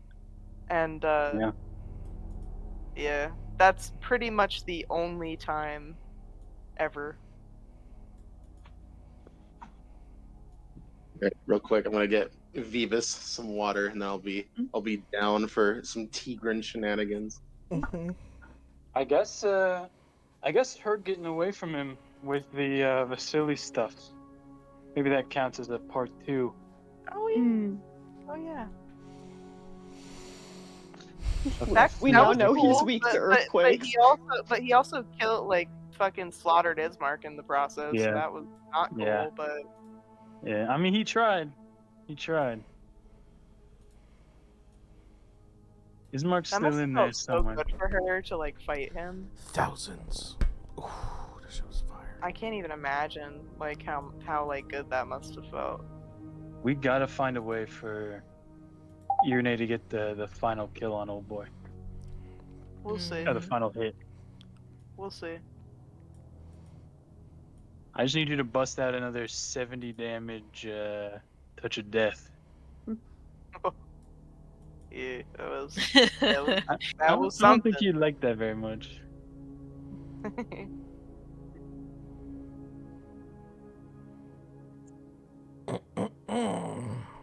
Okay, I'm ready to fucking party.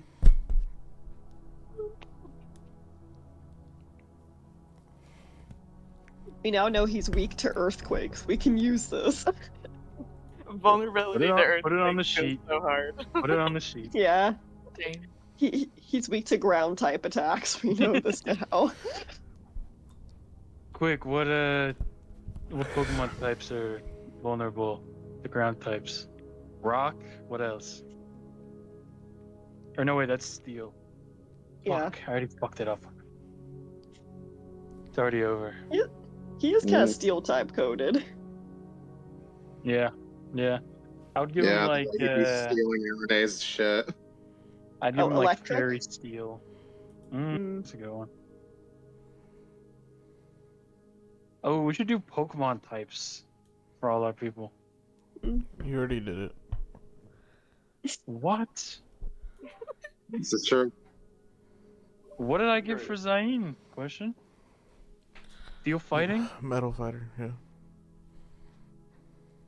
God, I'm so consistent. Yeah, today actually I had like a Pokemon name off with Abigail, and I basically came entail? up the winner. What does that I entail? said, what's the name of this one Pokemon? And then me and her were having a battle of wits, and let's just say I won. Mhm. Old Unk won. Old non-Pokemon haver for years person won. What was the Pokemon? Okay.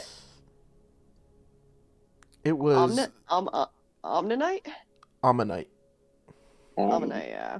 I've never heard of this fucking thing. Yeah, well, because I realized it's an Unk Pokemon. See, I know the Unk ones. Y'all know the rest of them. Oh, the little guy. Yeah. Yeah, my first gen was like Diamond and Pearl, so I think that was a bit before my time. That's crazy. Oh no shit, that was my first too. And that's crazy. Mhm. And mine Really? was I'm old. mine was Squirtle, Bulbasaur, Jet Noob out here. and Did you say squirrel? Squirtle. I said Squirtle. I heard Blooper? Squirrel. Don't fuck with me. I know my Squirtle. Holy shit. Don't fuck with me. I love Pokemon. I love read smudge notes on hand. Squirrel?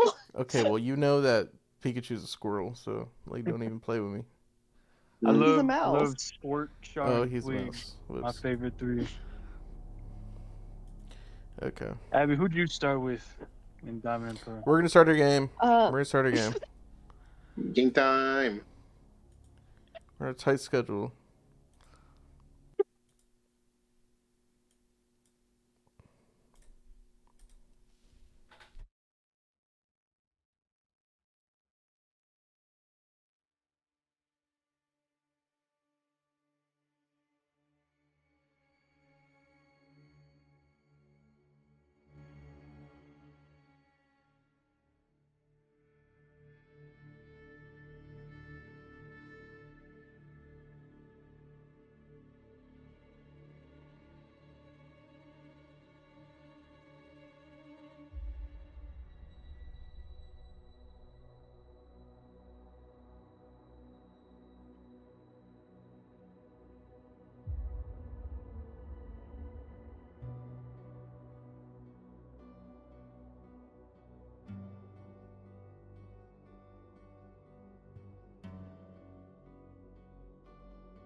The back of this caravan moves.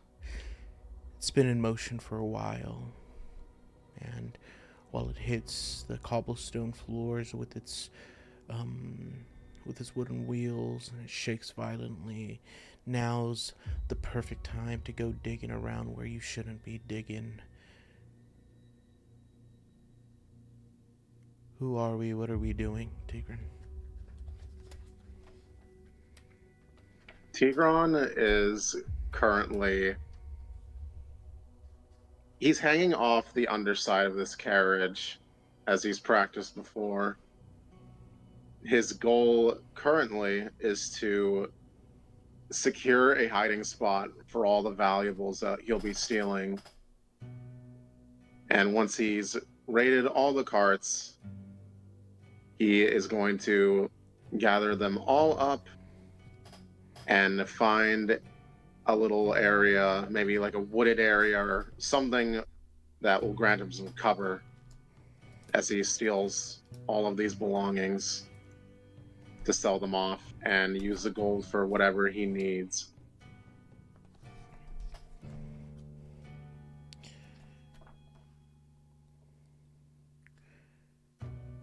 You see that currently this caravan will pitch up camp nearby, and you find just the perfect spot to hide whatever you need to hide. But there's still time to dig through some stuff right here in the back of the caravan. Would you be doing that while it's moving? At least in the storage ones? Yeah, he'll be eyeing the inside of the storage, firstly for anything valuable that might be coming loose, or anything that, any like structural faults within the barrels or crates or whatever that he could see into, just to get an idea of what's inside before looking for the more harder to reach places, the places where he would have to come out of his hiding place to get to. Yeah, you see that there's what looks like useless junk here. Roll me a d20, please. Got you.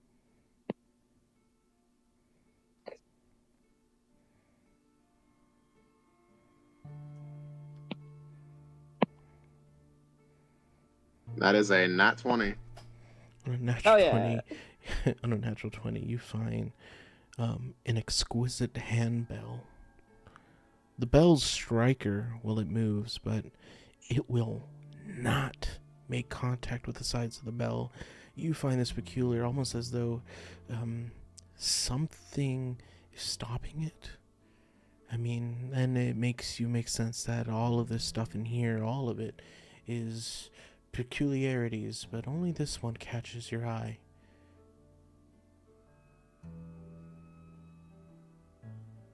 Tigran is gonna wonder at this bell. He's gonna mutter to himself, some weird magical bullshit. Nothing else. I'm sure to get enough money for some food or something. And he will stuff that into the back of his pack, and he will continue on. Yeah. Continue on. And do you move on to other carts? Yeah, he's gonna go back to the underside as it's moving. He's going to crawl forward, specifically when the cart makes a little more noise to mask him. When it stops, he'll stop too, and then when it picks up again, he'll pick up again, and slowly, he'll make his way forward. Yeah. Go ahead and roll me a d100, please. Whoa.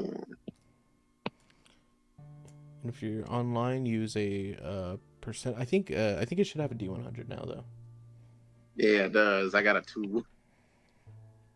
Yeah, you just find a deep purple robe with cuffs and hem of pure gold woven through the small gems, woven through with small gems. You'll see that just hung up in sort of like this, not really like a glass container, but it's sort of like a covering, right? It's a little bit hard to touch, but you could move it. You could take it. This is from just one of the caravans, if you wished. Would you? What size is this dress that Tigran Looks found? like a median Like a- humanoid. Would it be more for like an adult or a child? This one would be for an adult. All right. Tigran will very quickly and with absolutely no grace, he will crumple up this thing and stick it into his pack.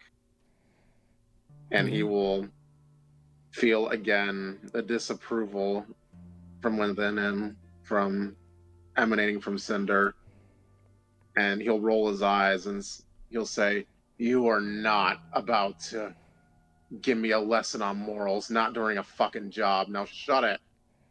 And he will go back to the underside of the carriage and continue forth. Yeah.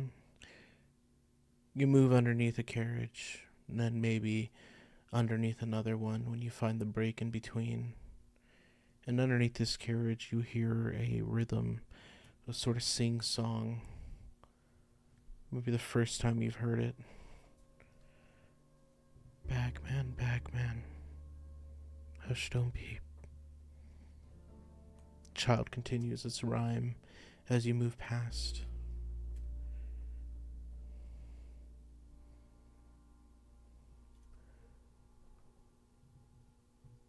Ooh. As you move past and you make it to sort of another caravan, you see some children running around, hiding in different places. You find yourself hiding from them and with them, and you see little hiding spots that they have managed around this caravan. And eventually you make it to a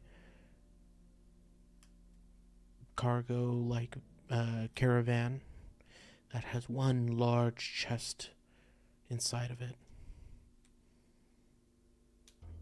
This one, well, it has a lock, but something you'd be easily able to poke out.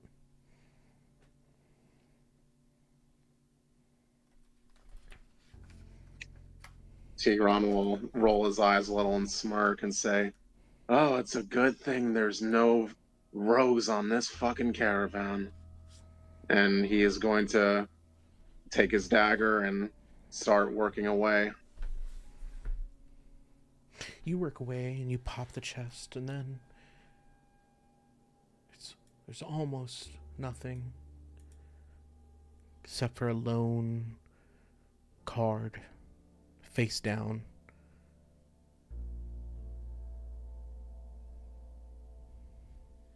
Tigran will scoff a little at the seemingly pointless measure of security, if he could even call it that, for a single card. But he'll pick it up anyway and see what's on the other side of it. Yeah. You reveal a Taroka card. A card you've seen some of the Vistani play with here and there around. Surely this wasn't treasured, hidden here for any reason. And then suddenly it feels just like that.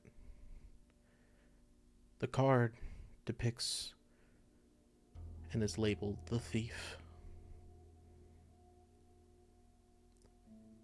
And as you read it, what is Tigran's reaction? Tigran's eyebrows will furrow a little bit, and he'll think, "Little on the fucking nose," as he continues to read on this card.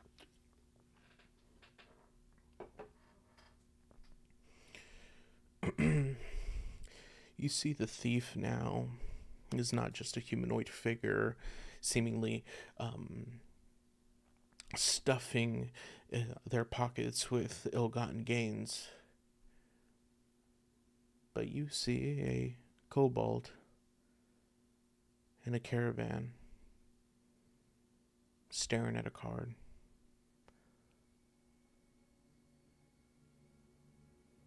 Tigran's eyes will widen and he'll throw this card back. He'll look every which way, flame now guttering out of his hand, waiting to be shot out for whoever is playing a prank or whatever the hell they want to pull on this kobold, as he looks for the source of this card. The back doors open from the caravan, but you are not met with light. you were met with another, more elongated and connected caravan, almost as though they would be tied together. This one is it's a table set in the middle. A large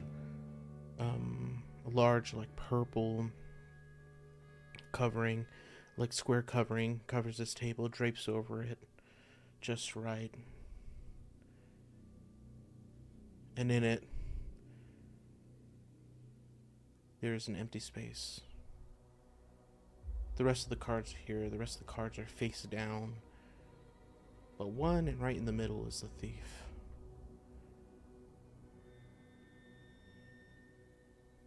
Tigran is just going to take a moment and just stare at this table. He knows he's not alone anymore. And inside, he's going to whisper to Cinder and say, "The next opening you see outside, get us the fuck out." And he is going to go towards this table.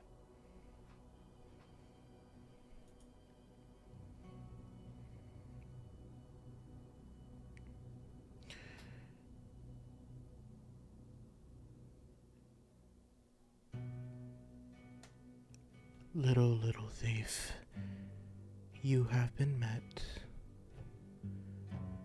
with the worst of traps you ever could be met with. A pair of hands are going to come out from this darkness where this table lies and just rest on it. You can't make sense of the body, just the hands.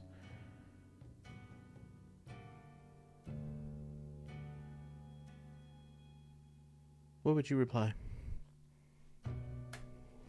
Tigran will spit at the ground and say, "I ain't little where it counts, shitbag. Who the hell are you?"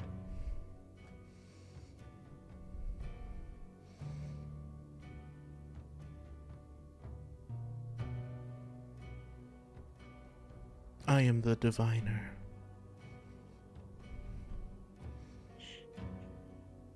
I read cards.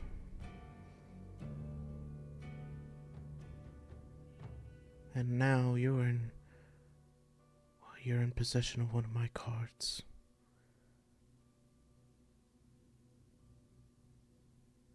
Oh, diviner, huh? You tell the future. That's cool, no? Are you cool at children's birthday parties? How often do you tell these jokes to make others laugh versus saying them just to make yourself feel a little less alone?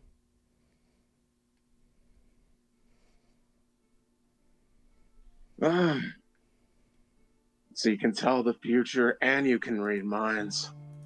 I can do Any a other lot more tricks? than that, Tigran.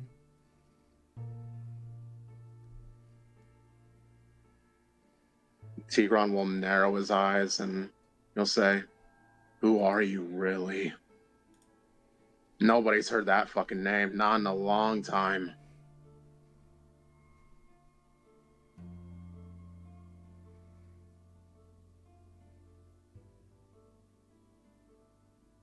I am the diviner. I have not lied to you, nor will I. I have not stolen from you, nor will I.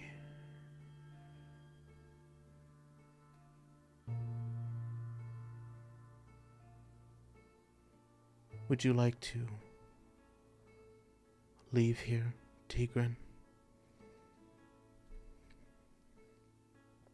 Tigran will stare at these cards and he'll look back towards the dark where the voice is coming from and he'll say, "You know, I get the distinct feeling that if you really wanted me dealt with, you would have. What's your aim? Why are you keeping me here?"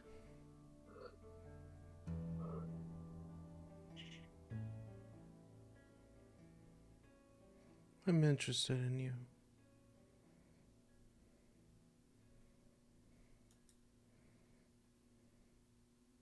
Really now?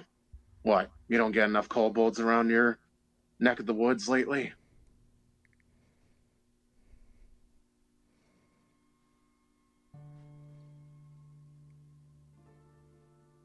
You were fated to be here, Tigran.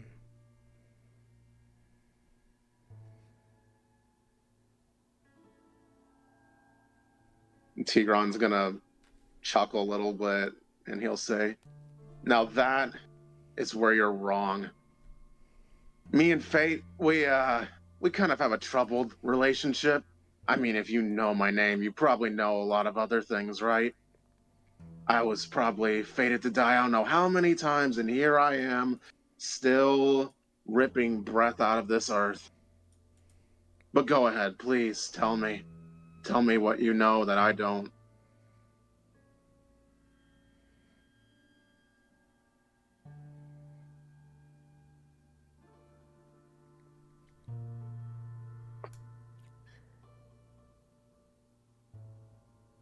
Would you like your future read for you?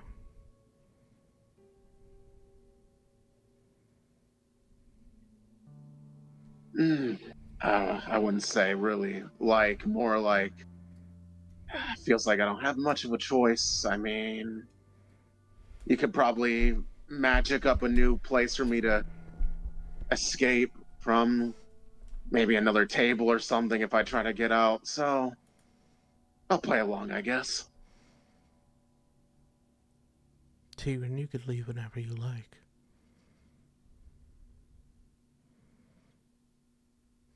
The door is there, and you'll see there's a door right next to you.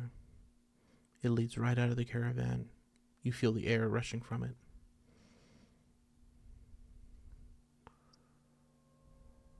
Tigran will feel Cinder looking at this opening, just waiting for approval, and Tigran will see this opening too. He'll look back.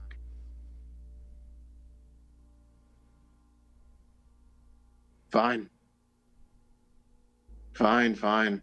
I was kind of getting bored anyway. I mean, a little dress and whatever the hell else I got in this pack. Kind of a slow day, really. And he will go towards this table, and he'll take his seat.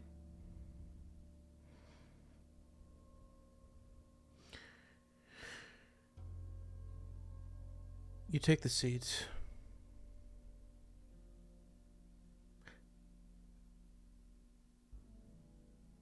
And it almost asks for you to place the card of the thief right there in the middle. It's a cross section. There's like 4 more cards around, right? Northeast, south and west of it. And just right in the center is the thief.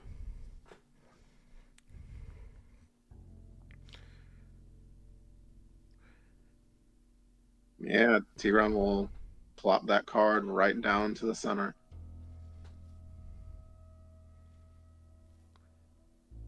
It'll reach down, it'll grab a card, and it'll flip it. And it is called the Drunk.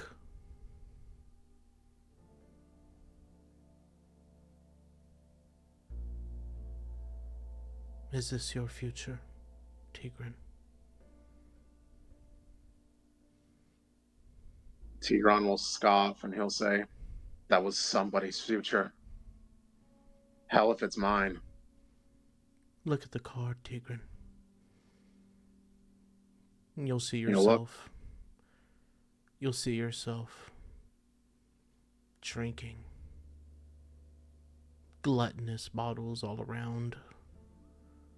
Insatiable.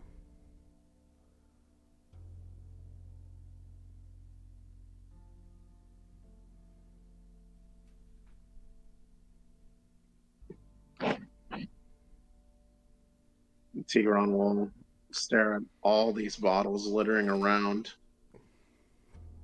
And he knows who's really supposed to be in that card. And he'll say again, like I said, that was somebody else's future. not mine.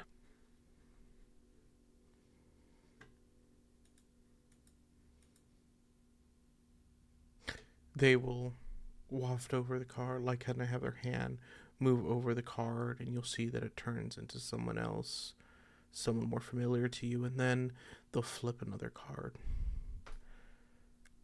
The survivor. What do you see in this card, Tigran? Tigran will see the sight of a forest. He'll see the slope of a mountain. As it careens over the edge, you'll see a tent, the inside of it, smoke wafting around. You'll see the light spilling out into the darkness of a gorge, a waterfall cascading over. You'll see in a caravan what was once filled with, well, Tigran wouldn't really call them people necessarily, but it's empty now. He sees the sparks of a fire lighting that caravan on fire. And then you'll see a valley with a caravan much like the one he broke into, out from the vantage point that he has where he can't be seen before he makes his move.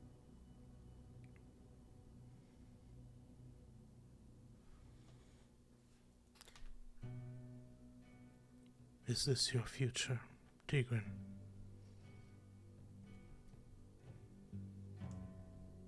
That was my past. I'm still waiting on my future.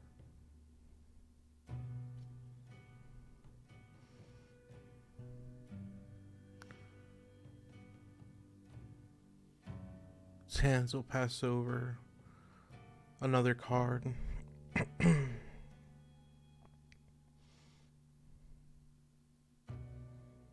And then you'll see that it flips the card.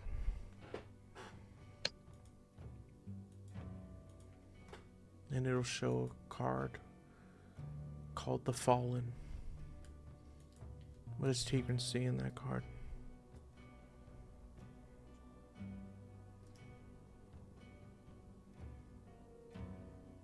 Tigran will see a kobold lying dead. You'll see a kobold lying dead at the feet of another much larger kobold with a staff that commanded lightning itself.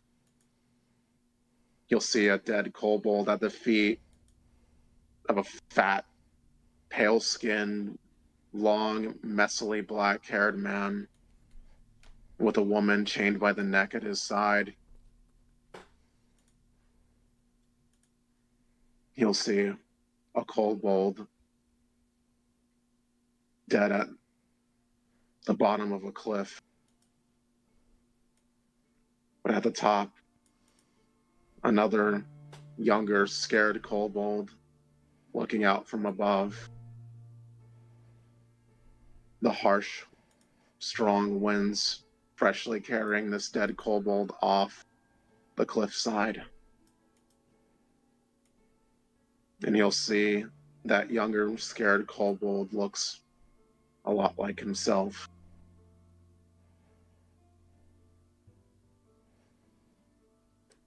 Is this your future, Tigran? Tigran will bare his teeth and he'll say, "You know goddamn well that isn't." Then why do you relive all of these every day? Why is it the last thing you think of and the first when you wake?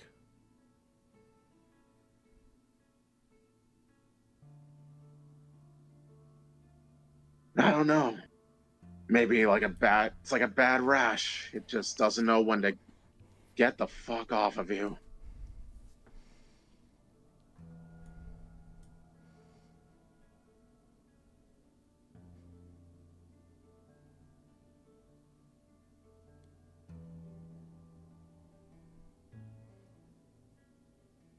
Do you blame yourself?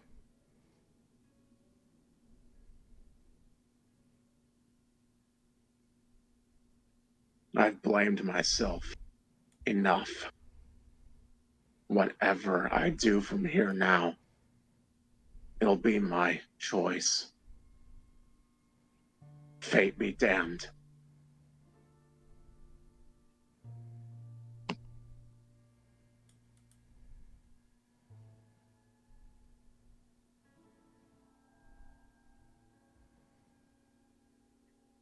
Flip the last card, Tigran.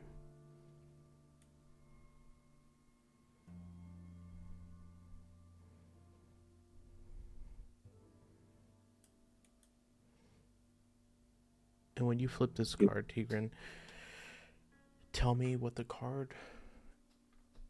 name of the card is first, or you could tell me what it is and then the name. But this is your future.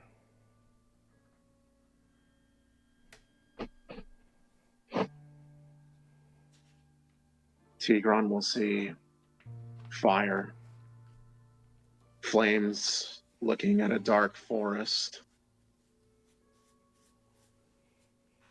Tigran will see a castle.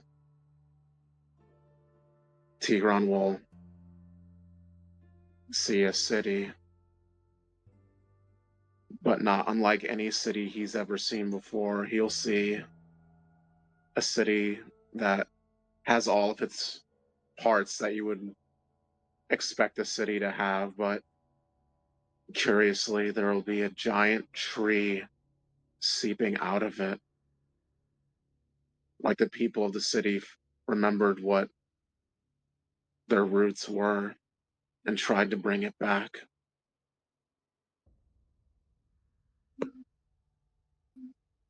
Tigran will see children almost as if they were pretending to be like their fathers dressed in a certain way, but it was as if their fathers had gone back to their roots too, and the kids were doing the same.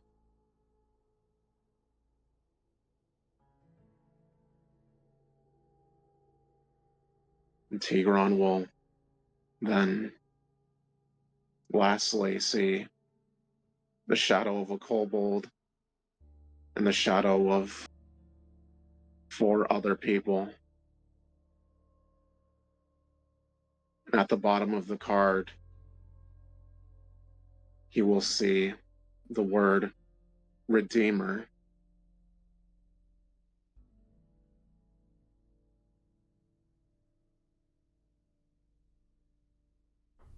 You hold the card in your hand. You see it, and then almost like the darkness around you and surrounding this light, well, it seems to alleviate itself, this card, and the darkness fades away, and you stand here in front of this trunk, open, holding this card in front of your hand. Nothing behind you. The children still playing their sing-songy game.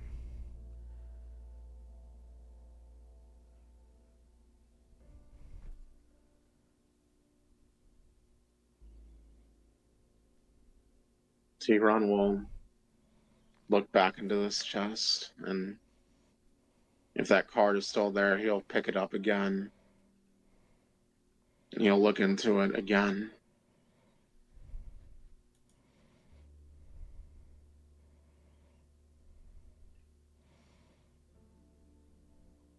Soon, It seems as though that picture of the Redeemer is swallowed up by a mist. And then you may cough a bit before realizing you yourself feel the mist circling around your ankles, rising even. A plume of a great mist coming through the caravan. If you find your way out, it's only then you see a massive wall. And then, much like the card, the Redeemer is taken into the mist. And we will end with Tigran.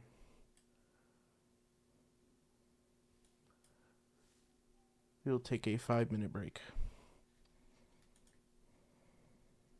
Very fun. Damn.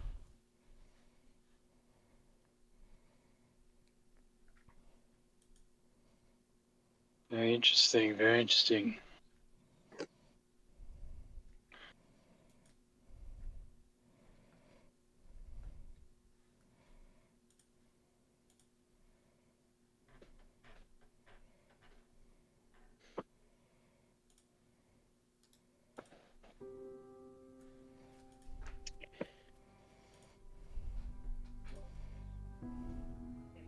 Just one question though. Maybe I missed it in the story. Where's Tigran's baddie at? It was a diviner. The diviner It was was the baddie. it was the Fallen.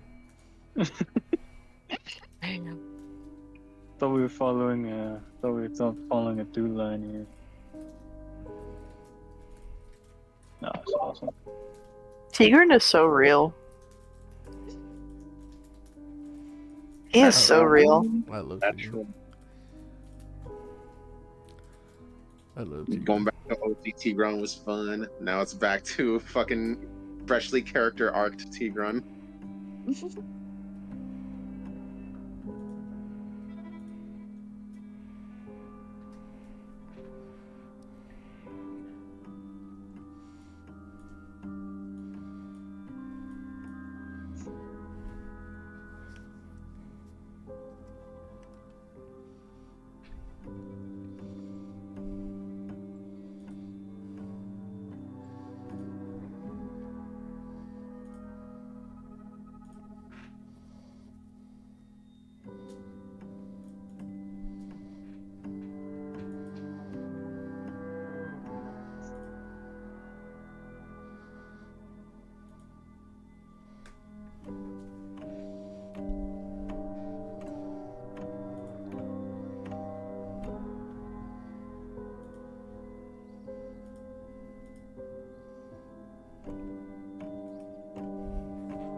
Wait, what in God's name could we be coming back to? I thought once we finished up with Big T, it would be it'd be Rapperoonie. Are we gonna have to fight this fucking thing tonight? Yeah, he's been alive long enough. Let's fuck him up. Good Lord. Yeah, we can Alright. finish him up in the like Yeah, cool 20 30. minutes we have left. Yeah. Yeah. I mean, we have all that shit going into this fight. We have all that shit. No reason we can't just blast this guy off the map. Nah, he big, but his legs look like toothpicks. We'll just take 10 minutes. Clean Just legs. Shadow the Colossus, this motherfucker. Yeah.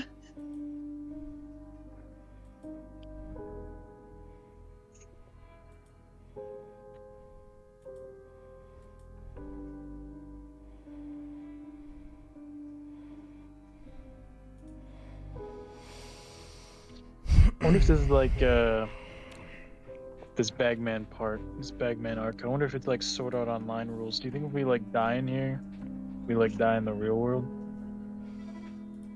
I don't know, but we ain't gonna find out. Type shit.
Everyone here?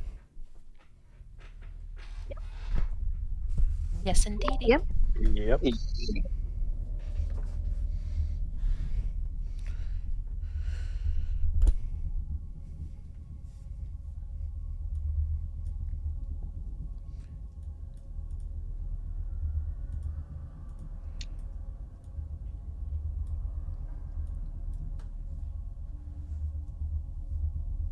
Seeing this tormentor, this reminder of your fears, of your regrets, maybe what you wish to run from. All of you have had moments like this. And through walking through that light, through seeing this now, a flood of them almost pass by you. Maybe you spend time on a couple of them until you realize your life is simply just flashing before your eyes, living in one for just a moment. Maybe something that shaped you, that changed you, a reason why you're here, a reason why you have to make it out of here.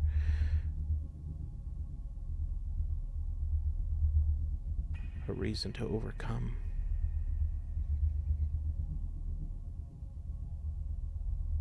In all of you, I ask you what you see in this monster and why you have to overcome it. You all are yourselves now.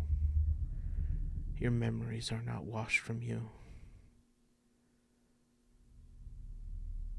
You've caught up, and you're here right where your life would stop if you let it. Whoever wants to go first may go first, but tell me what you see in this monster and what you are overcoming.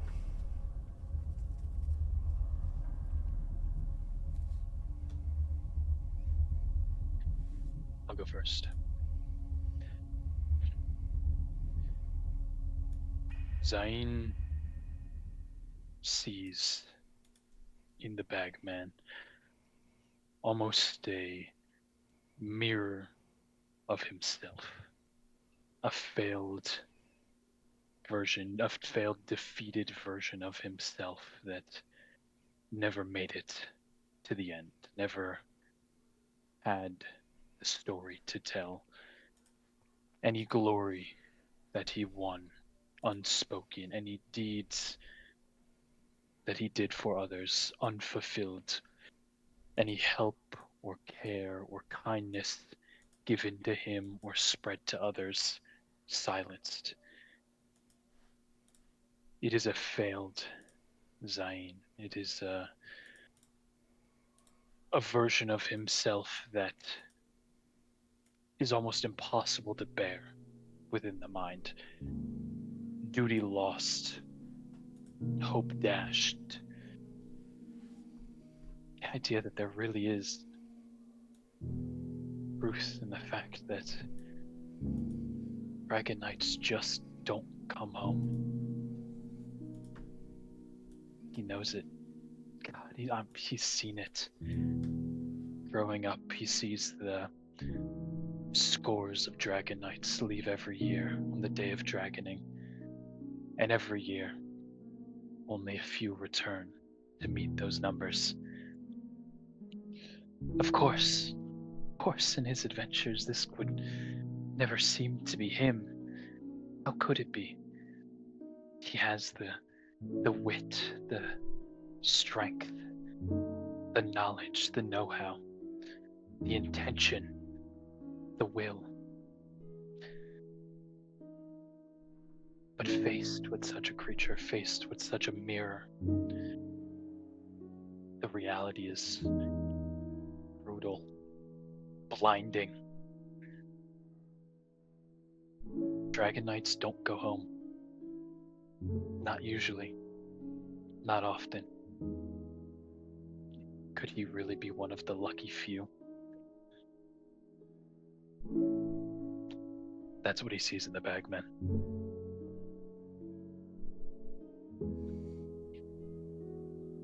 And so, Zain, you run forward. Who else?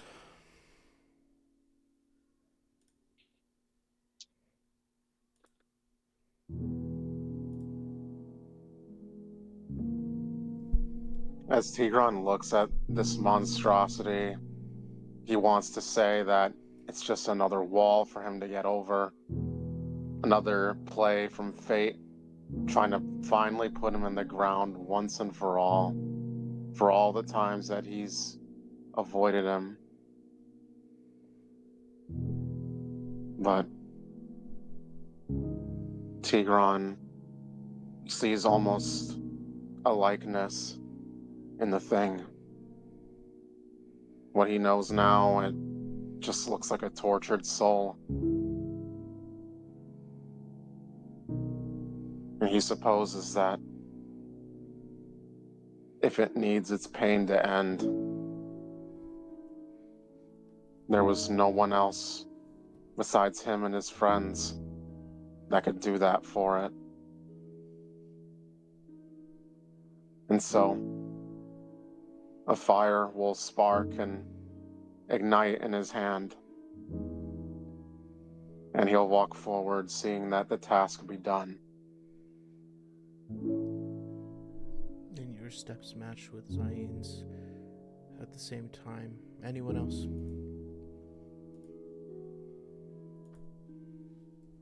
I think for Margot, she's just thinking back of all of the figures in her life that have just loomed larger than life. That of her father and his never-ending expectations of her, of the cruel ringmaster who, though lured in with sweet honeyed words, turned out to be just a monster, just the same. And it takes her back to feeling like just a scared little girl again. That feeling of helplessness, of feeling just so small, and just feeling like the deck has always just been stacked against you from the start. She sees the pain of the monster,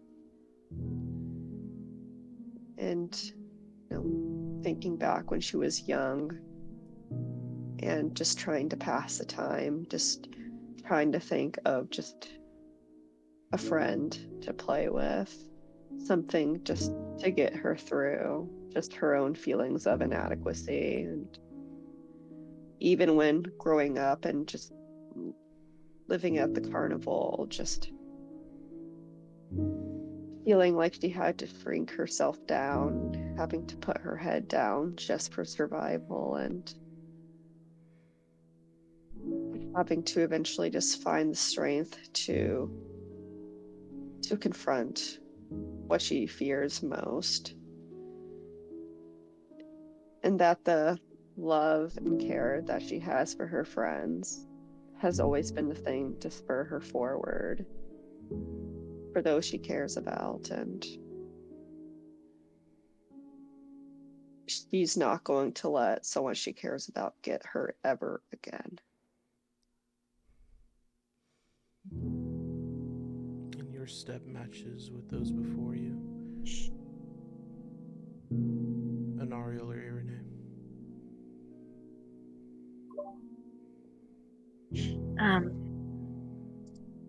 For Irene, she has always struggled having the faith within herself, the knowing that she can do it all on her own, and that she doesn't need others to get her through, or that she is useless without the help of other people. And she has put so much importance on the strength that she gets from those around her, and it's been so hard for her to find it within herself.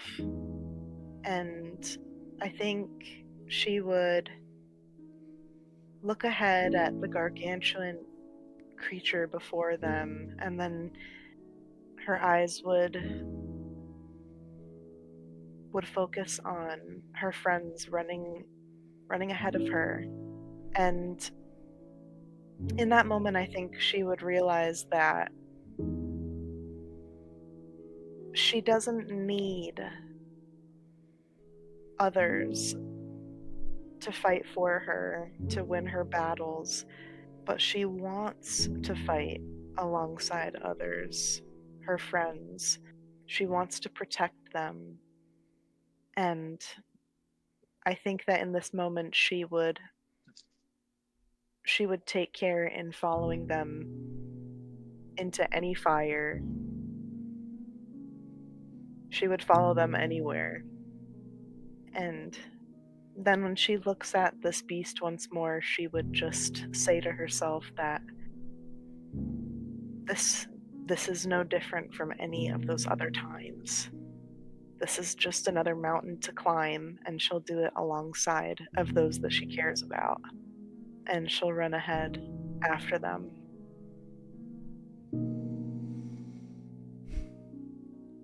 Inario.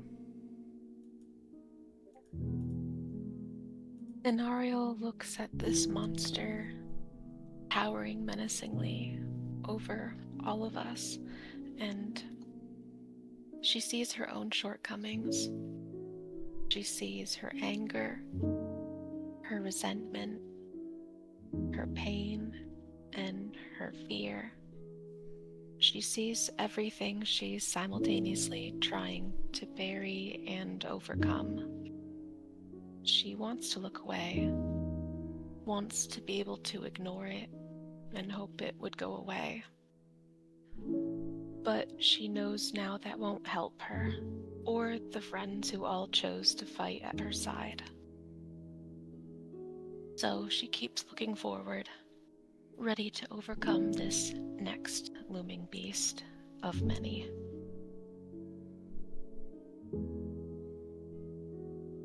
And she joins everyone, moving ahead.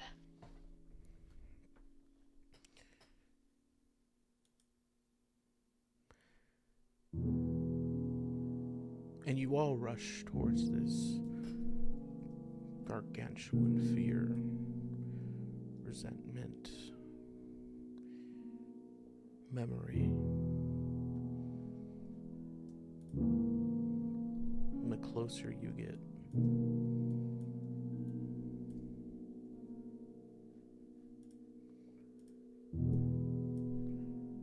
well, the closer you get to it, the smaller it looks.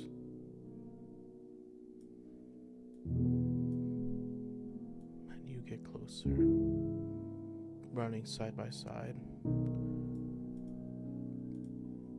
and it looks so much smaller.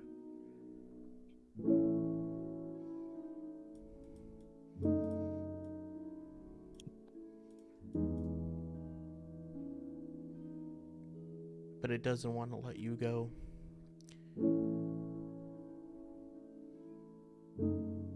And it'll fight to keep you. And you'll fight to overcome it.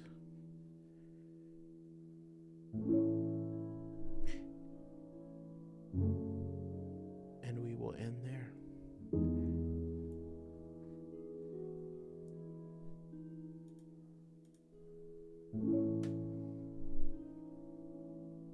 Damn!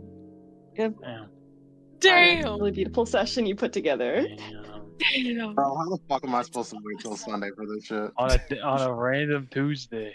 Yeah. Yeah. Beautiful job, Fabian. Yeah, that was awesome.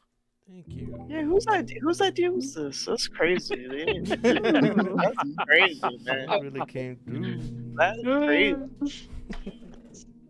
You're awesome. What a good friend that person is. That's nuts. Yeah. Yeah, The fact- whoever the they fact that are, we we only- should thank them. Yeah. We should actually give them 200 gold. Let me catch our initiatives. Okay.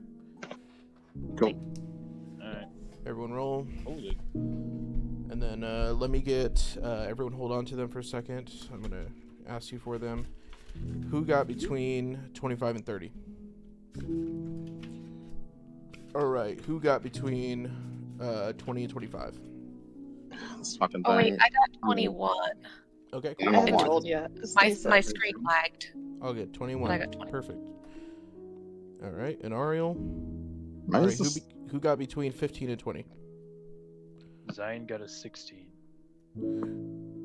Okay. Wait, I'm gonna use my special bardic ability to add to people's initiative. Oh. Oh. Okay. Great. Shoot. Because as long as everyone's within 30 feet of me and they can hear me, I can add like a D8 to your yeah. Cool. That's To lovely. all of ours? Yep, everyone. All right. Whoa. Well, then That's shit. so cool. All right. Well then, shit. Okay. Who got 25 to 30? Hold on. I'm Okay. rolling. Or should we roll the d8s or should you? Let me read the verbiage on that. Strange Blood. And then her name is... What's your name, Margo? It's Inspiring Movement, yeah. Inspiring movement. Oh wait, no, sorry, not Inspiring Movement. It's Tandem Footwork. When you roll initiative and don't have the incapacitated, you can expend 1 use of your bardic inspiration and roll your bardic. You and each ally within 30 feet who can hear or see you gains a bonus to initiative to the number rolled. Okay, so you roll 1d8, Ab, and then everyone gets to add that. Okay, awesome. Okay, so I rolled I roll. an 8. Oh my gosh.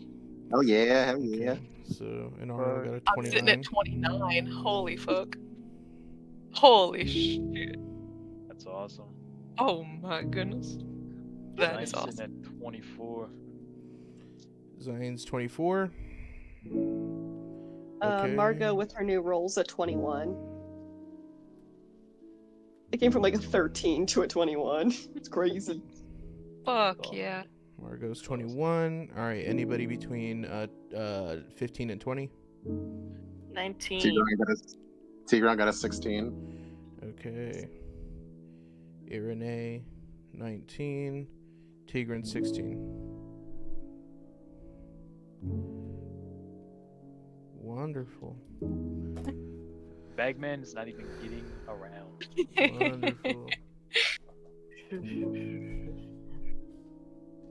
This guy's going down easy. I literally rolled an 8 on my D20 and an 8 on my D8.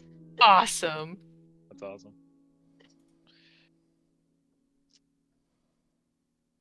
Okay, cool. Awesome. Pretty good. Sorry, Bagman, you can go down real easy. You could say this. D&D Beyond is so gay right now, huh? That's crazy. Yeah. Mm. Woo! Liz, bro. Look at that. Trend. Yeah. Got everything going on. Well, damn. I know. Mm-hmm. What a good fuck, I forgot the word for it. Dare you say top 3? Yeah, it's a top 3. Yeah, I was easy to thinking this was you know what? This is actually the top 1 sessions we've ever had on a Tuesday. Well, Wow. Whoa. So true. Yeah. Best I- Tuesday I session. thought it was very beautiful. I think you all did a wonderful job with your, like little moments, you know? And they didn't necessarily have to be like load bearing, you know? Some of them were. Some of them are just things for your character to think about and feel about. But you know, I hope it all felt good to you guys. Dude, it was perfect. On I don't Zion. know about Yeah. y'all, but I'm definitely bearing a load. You know what I'm saying? I'm Yeah. definitely bearing a load. Yeah. Yeah, load of. I think everyone's bearing a load right now. Some people are bearing loads of guilt, loads of shame, loads of regrets. You know, Mm-hmm. lot of bared loads around here. Very, very cool. But it feels good. It's a good load. At Yeah. bearing a load, Great falls load because- feel. Great load bearing, everyone.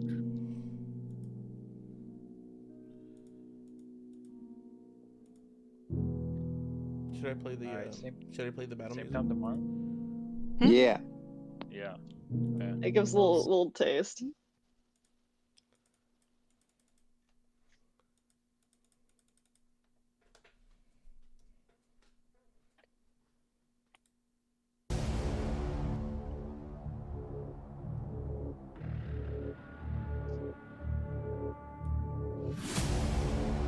Oh yeah, I can hear it now.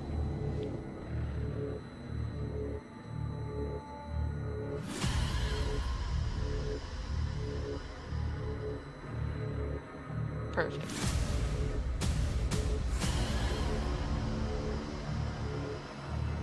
Can't skip.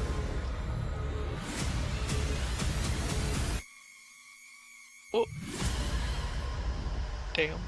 I feel Scare me a little anxious. bit. Yeah. Mildly frightening. This ain't the Bagman scene. Bagman's gonna like stare the sky. Like, why is the sky playing music right now? The fuck?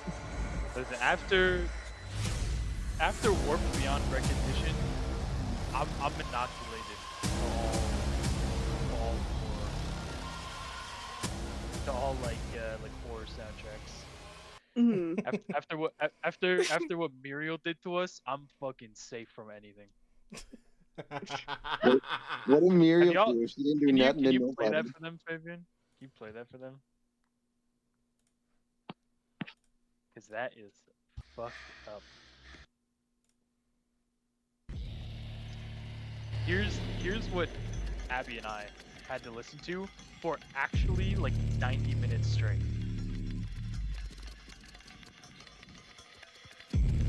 Okay, yeah, that's unsettling. Oh, it gets worse. This is only a minute and 35 seconds, so I like put it on quick. Screams good. They heard those screams running through the walls. Oh my gosh. But it picks up, and it's so good when it picks up. It just feels so actiony. You know how when you fail a roll, you take like I don't know, anywhere from like 10 to 25 damage. We fail a roll in Mothership, and our character's arm gets ripped off. Oh. That'll grow back. No, that's actually the Uh. problem. There's no magic in that world, so we don't. I know Oh, a guy you man. can talk to That's about that. I cybernetic. actually know a guy. Uh-huh. So you got. I know the guy about the whole arm being gone. Yeah. Holy It's shit. okay. There was prosthetics on board. It was fine. It all buffed out. Very cool session. Thank you guys for playing. Yeah. You. Thanks for Thank running. you. Yeah, thanks for having the off day. Yeah. Same It time was a tomorrow. great session. Yeah. Mhm. Put in the work, Same time- Fabian. same time Put tomorrow. in the good. You spread the good word. Mhm. Hell yeah. And then we can combat. Yeah, Woo. so pretty much next Sunday should just be all combat for you guys. So Do you think we'll one tap the Bagman? do you think Fight. we'll one tap Chris? the essence of our fears and regrets? Yeah. This If we're guy. really brave about it, maybe. I'm This asking guy. because the hag was like what was it, like a 3 sesh? Yeah. That was 3 The steps hack by guy was by your own special. design. That was a 3 for How? by your own How design. is that 3 sesh by our own design? Explain. You guys put yourselves in initiative. really early. That was so crazy. That was nuts. Oh. Man. Hey. But we have stupid high initiative now, so it's all groovy. Yeah. We should Yeah. get a surprise round. Oh, yeah. Oh yeah. Mhm. Oh yeah. Oh yeah. Okay.